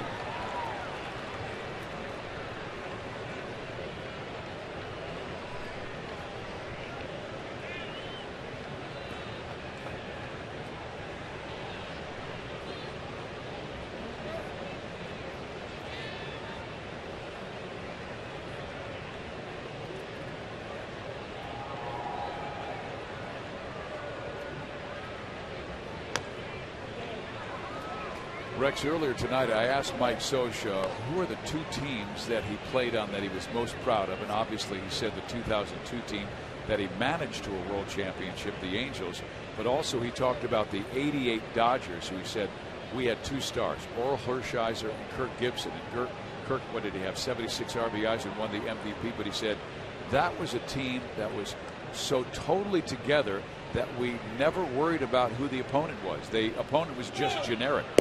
And there is the throw to second base, and this time Shuck will be called out.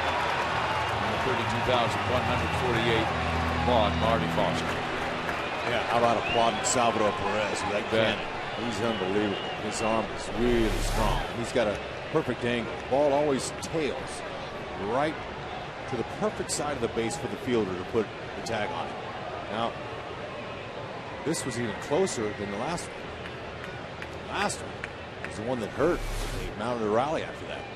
3 runs would score, and you wonder how it would have gone had Trout been called out.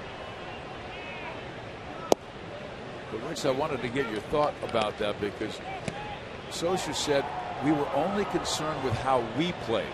We didn't even know who the opponent was. We were just about executing, playing our baseball. The opponent was rather generic. That's the right mentality to have in this game. You can't worry about the opponent, what they have. And, you know, like Dave Island was saying, it's a powerful lineup, and they're tough to pitch to. It's not easy for our pitchers to go through the scouting reports on these guys, but you know, you have to block that out. You have to stay on your strengths and worry about yourself, and not worry about them, and just do your job. Isn't that cute? She got her a ball.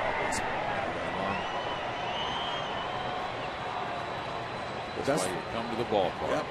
It's that mentality. Center field, Lorenzo Cain or Alex Gordon. It's Alex to make the catch, and there's 2 out.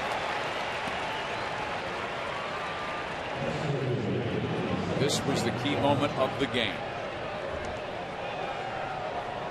Trout at first base, nobody out. Steal attempt. Hey, that was, I mean, they had him by plenty. Look at that. Hand tagged him. Twice he tagged him. And then here, open up the floodgates. Trumbo knocked him in. Mike Trout up again. He's been on 3 times, and he's caused problems twice, scoring. Scored the go-ahead in the 7th. When the Royals bat in the 8th, they'll have Escobar, Gordon, and Butler coming up.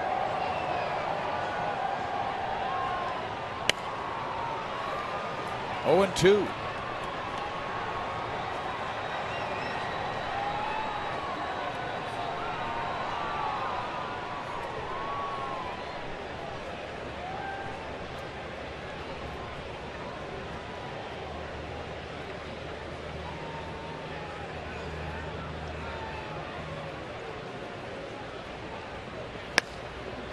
Line to Chris Getz. He takes care of Mike Trout.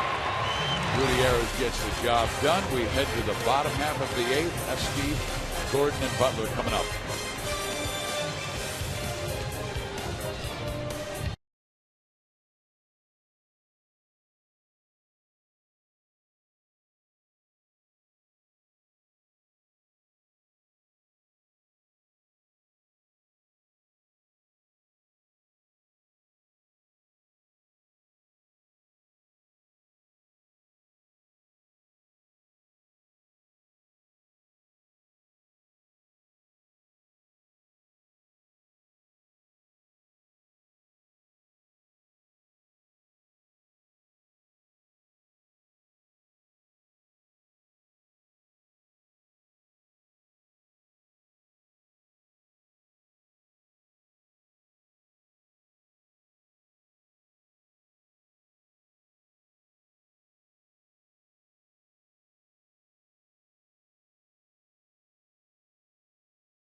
It's Miller time, brought to you by Miller Lite. Let's go back to the first inning. Bases loaded.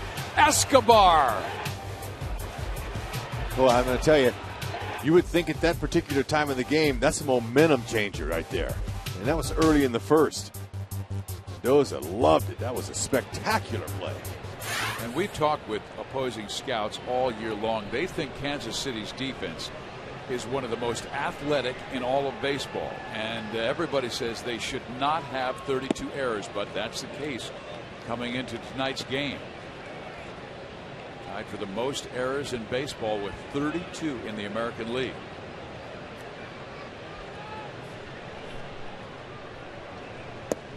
Season goes along, they'll improve. It'll get better. It's got to. There's way too much talent in there.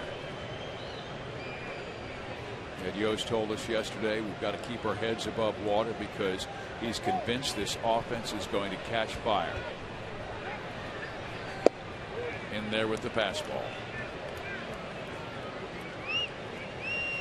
Escobar's been on once. He walked in the 5th inning.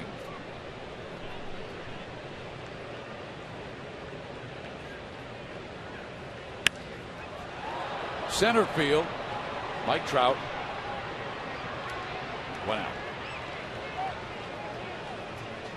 You can get closer to the action at the K with the new seat upgrade option using the MLB.com at the ballpark app. Simply choose Kauffman Stadium, hit the upgrade seat button to approve your seat, and then enjoy the game with your new tickets. So find your perfect seat while at the K with the seat upgrade feature on the at the ballpark app.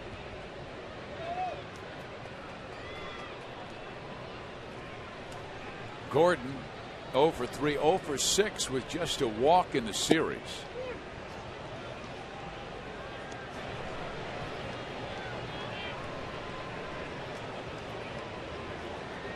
Batting average at 340. Miguel Cabrera came in leading everybody at 391. James Loney was next at 350, and Alex at 346. He's dropped 6 points.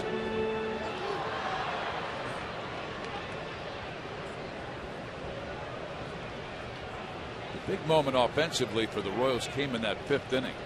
Gordon at the plate, bases loaded, and now he ropes one off the glove of Mark Trumbo. They're giving him a base hit, even though Trumbo maybe should have had that one. Yeah, he'll tell you that. That'll be it for Vargas. Too bad Gordon couldn't have come up with this with the bases loaded. They needed a big hit off Vargas. He hit a ball nice to left field, but right at the guy. Yeah, you saw Alex slow up right here, Rex, when he thought it was in his glove, and then he said, I better start running again. Tied him up. So we'll see a pitching change here. Jason Vargas, he tips his cap to the umpire, Tim Welke, as he leaves the field, and we'll see Garrett Richards when we come back. Tip his hat to Marty Foster. Good point.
We want you to vote for the Royals Player of the Month, sponsored by Majestic and Rally House.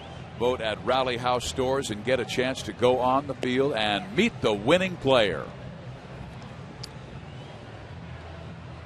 Jason Vargas taken out of this ball game as Mike Scioscia wanted a righty-righty matchup with Garrett Richards facing Billy Butler. Man at first base. He would love to set up the double play because Richards does have a very good sinking fastball.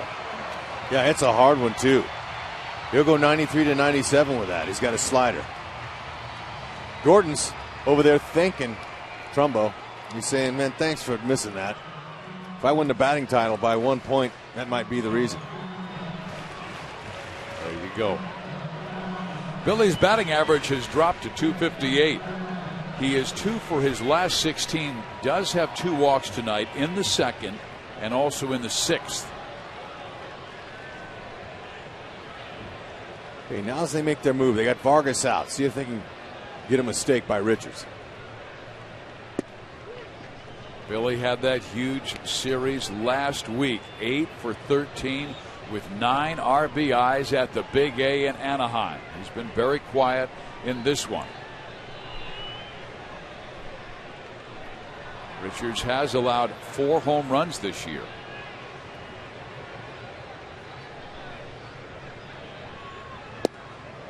Oh, and 2.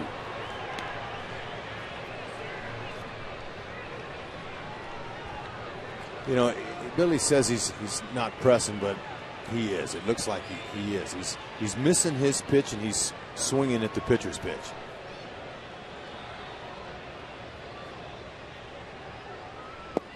Tried to check his swing. He went, though, and he strikes out.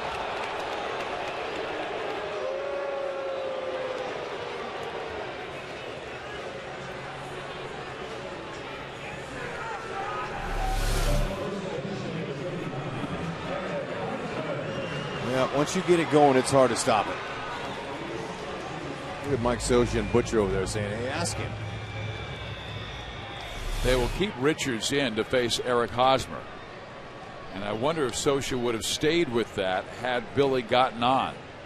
They did have a left-hander warming in the bullpen, but they're going to stay with Garrett Richards.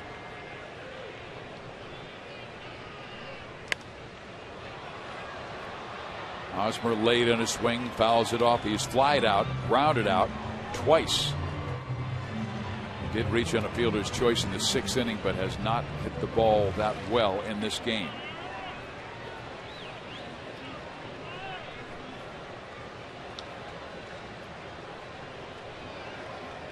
Royals were hoping for a bit more power from their corners from Hosmer and Moustakas. Hosmer only with 1 home run this year, and that came 56 at bats ago against Fred Garcia of the Baltimore Orioles, a left center field shot. Got him a nice souvenir.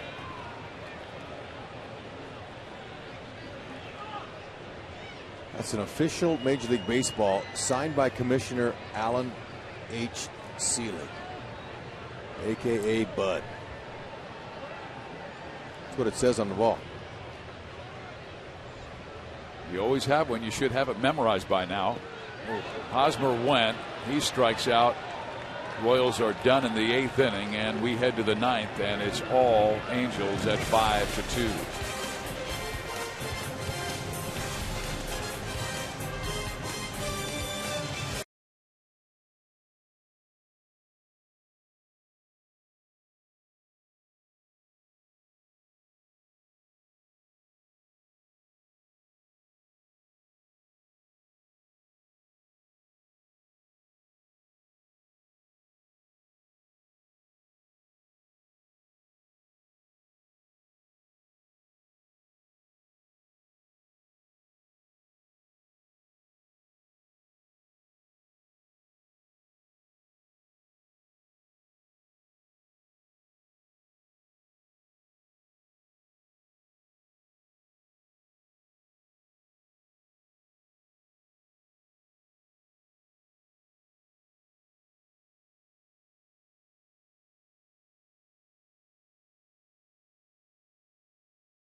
Series racing returns as Daytona 500 champion and points leader Jimmy Johnson will look for his 7th career victory at Charlotte Motor Speedway, while defending champion Casey Kane tries to defend his title. Fox Sports exclusive coverage of the Coca-Cola 600 begins Sunday at 4:30. J.C. Gutierrez to face Albert Pujols. And by the way, now on Fox Sports, KansasCity.com, Jeffrey Flanagan discusses how veterans Alex Gordon and Billy Butler are helping Eric Hosmer and Mike Moustakas through their current struggles. Fox Sports KansasCity.com is your home for Royals news all season long. Yep, they can use a little bit of veteran advice, and that's good. Teammates like to help one another out. They don't overstep their bounds when it comes to, you know, the stuff that Jack Maloof and Andre David are talking about, but nothing wrong with some encouragement. Matter of fact, it's welcome. What can a veteran do to help out a struggling young major leaguer? Tell them to hang in there and get your head up. Little things mentally. Look, go out and beat this guy. Have a good clean mind. Go out after your game's over and relax. Find a hobby. Go to a movie. Do something. Kind of get away from the park. And then when you come back here, focus on how well you're going to do tonight. How loose you're going to stay. How old were you, Rex, when you finally let the bad go? It takes a long time, Fizz. Especially when you're wound up pretty tight. It's hard. A lot of guys are hard on themselves, and that can become their worst enemy. And so you really got to guard against that. That's why going away and seeing a movie, getting out of the ballpark when you go in different cities, go somewhere, go sightseeing, you know, kind of get your mind off of the game for a little bit. Don't sit up all night. Some guys can't sleep. It just bugs them. You're wondering why. And then all of a sudden it clicks. Good pitch thrown by Gutierrez. He gets Pujols to pop it up to Francoeur in right. There's one down to start the 9th inning. We've got 2 more with these Halos. Saturday and Sunday they will both be afternoon games. Wear your blue as Billy Buckner. It looks like he's going to go against Jeremy Guthrie. And then on Sunday, Jerome Williams against Wade Davis. They haven't officially announced that it's going to be Billy Buckner, but a little scouting we've done. And here is Mark Trumbo. He's the guy who got the key base hit to break the 2-2 tie after Trout was called safe at second base. Okay, jam shot.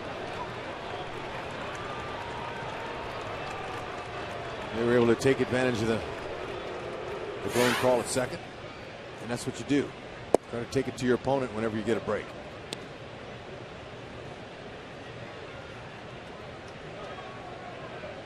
Royals had a few opportunities and they just couldn't get a hit with the bases loaded.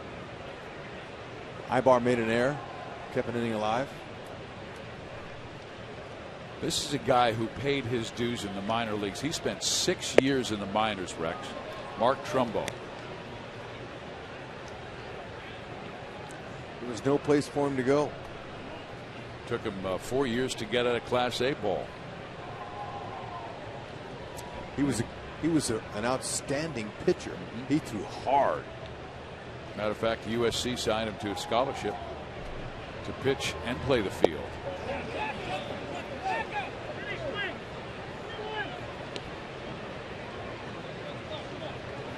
And so when he came up, he was absolutely ready, because he had 728 minor league games, almost 3,000 at bats in the minor leagues. So his first year he comes up, he struck out 120 times, but he also hit 29 home runs. And then last year he hit 32 more. Swing and a miss. It's 3-2. He waited his turn. Watch his focus here. Watch him grab that bat and look at it. He's going to grab that bat with 2 hands. He's going to line it up. He's going to line his knuckles up. He's going to stare at that bat a little bit, get his focus, a deep breath, and now he's ready to step in. Each hitter has his own way of relaxing before he steps into that hitter's box.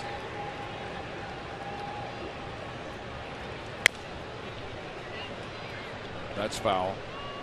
You know, Rex, we were talking about Trumbo getting, what was it, 2,793 minor league at bats. Eric Hosmer only had 1,006, almost 1,700, almost 1,800 fewer at bats. Well, it depends on who's playing ahead of you in the big leagues.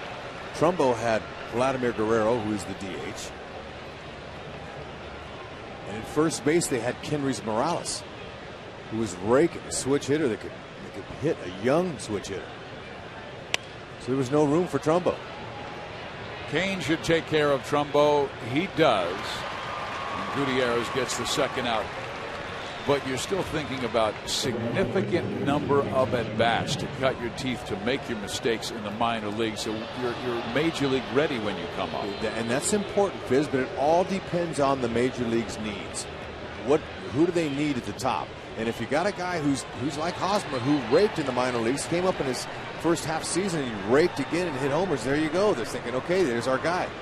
And it hasn't been able to click. It didn't click in his first full season last year, and he's trying to find it this year. It's there. Sometimes it just takes longer for some guys. Now Josh Hamilton, who has walked twice, singled, fly to center. Try not to let it get to your emotions, though. Let it get to your head. Second base, Getz has it. The Angels are done in the ninth. The Royals will send up Lorenzo Cain, Salvador Perez, and Jeff Francoeur in the bottom half of this inning.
Joe Goldberg, Jeff Montgomery getting ready for Boulevard Royals Live. We will talk to you about Luis Mendoza's night. Offense struggling again to put up runs. And we'll see if we can make those 3 runs, unearned runs, and give them to the umpire, Marty Foster. Royals have a little bit to overcome here. Well, none of those runs would have scored, so if it was a player making an error, it would be unearned runs. You are exactly right, but that makes the 3 of us piling on the second base umpire. And we like him. HUD loves him. Yes, we love him. But it was a very important play in this game. It's going to be all erased, Joel, when they break out a nice little 5-run rally here. That'd be good. Exactly. Or 4. We'll take 4. We don't need 5. I'll tell you what, he looked out from up here in the booth. And our replays clearly showed that. Meantime, Garrett Richards coming out to close this game. Ernesto Frieri is their closer, but he threw more than 30 pitches last night. And so Mike Scioscia wanted to stay away from Ernesto, going with Garrett Richards, who's really been solid and struck out the last 2 batters he faced to end the 8th inning in Butler and Hosmer. He gets a strike across to Lorenzo Cain. Cain 1 for 3, reached on an infield hit in the 5th and came around to score. At that time, it gave the Royals a 2-1 lead, but they could not hold it. There's a shot up the middle. Wow. And Lorenzo's going for second and will make it quite easily. Yep, that's how you get it going. Get some runners on, get a few big hits. We've seen the Royals do it before, especially against the Angels. Richards, though, he's going to be tough. He's been one of the most valuable pitchers they've had this year. He can pitch out of the pen. He's been a spot starter. He's done everything they've asked him to. Now they're asking him to close the game down here. May not last, but that's a good swing by Lorenzo Cain. Second hit of the game. Frieri and Burnett are the right-hander and left-hander warming in the Angel pen. Right now, Salvador Perez is they will appeal at first base, and it is denied by umpire Mike Everett. Well, he kind of looked like he slipped around the base. That's why they were saying, let's check it. I think Ned would have blown a stack had the appeal gone against them. So, too. Salvador Perez is due. I mean, he came in red hot. 13 for his previous 26, but tonight 0 for 3. Salvador came up in the 9th inning yesterday and lined a base hit to left field and drove in the 3rd run. The Royals would drive in another from George Kataris, but they would fall 5-4. Kansas City has played in so many close games this year.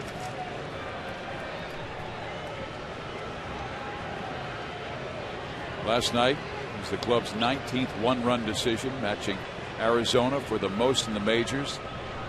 The bad news is that Kansas City is now 7-12 in one-run games. Like Socha sending Ionetta out there just to get that bullpen good and heated up so they can come in after Salvi gets a big hit here. Kansas City has also been involved in 8 two-run outcomes, going 4-4 in those affairs, meaning that 61% of their games to this point have been determined by 2 runs or less. Right now they trail by 3. 1-1.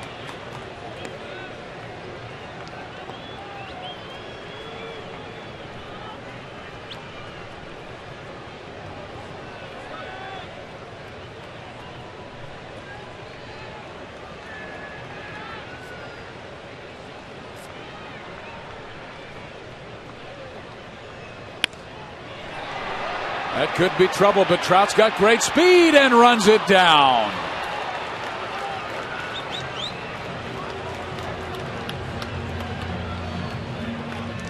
Just too much hang time on that ball. Off the bat it looked like it had a chance, but then for a second I forgot who was playing center, because he can close some ground. Now he's playing deep too. He's back there. He doesn't want to give up any extra ground, but he covers that quickly there.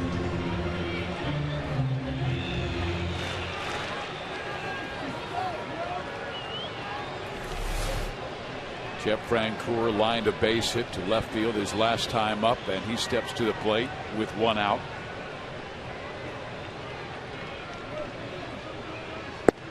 Royals need to get him on to bring the tying run up.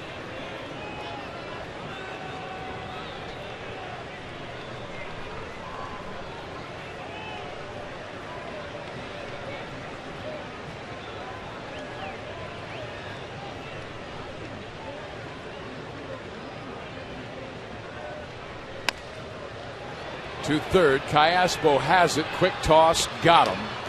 2 outs.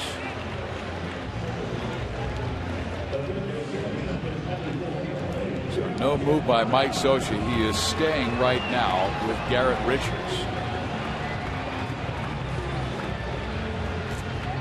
If you weren't with us earlier back in the 3rd inning, Miggy did this. Oh, it was a nice swing. Too bad there wasn't anybody on. Sure was short and compact. He let it go.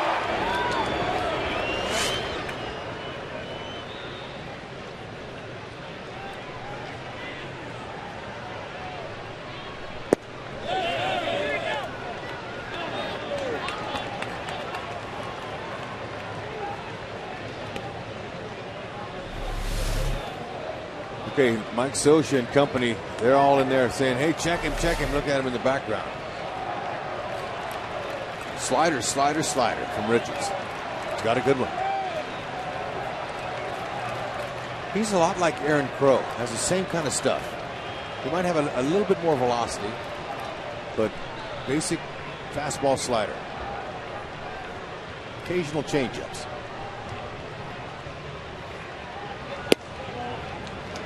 Balls and no strikes. Chris Getz waiting on deck. I would imagine that Scioscia would either go with Burnett, a left-hander, or Frieri, his closer, if Richards loses him. Richards has only one save in his career, and it came in a situation last year. This year he has been used as a starter and as a reliever, but they think he could be a future man in that rotation. In there, 2-1.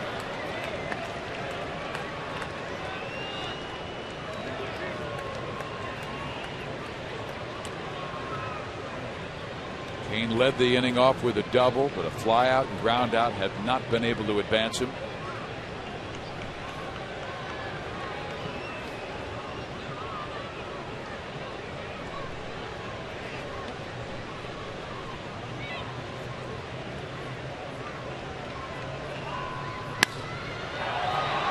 To center field, Trout has it played, and the Angels win the first two games of this series. Last night by a score of 5-4, tonight by a score of 5-2. The Royals fall 3 games under 500 for the first time this year.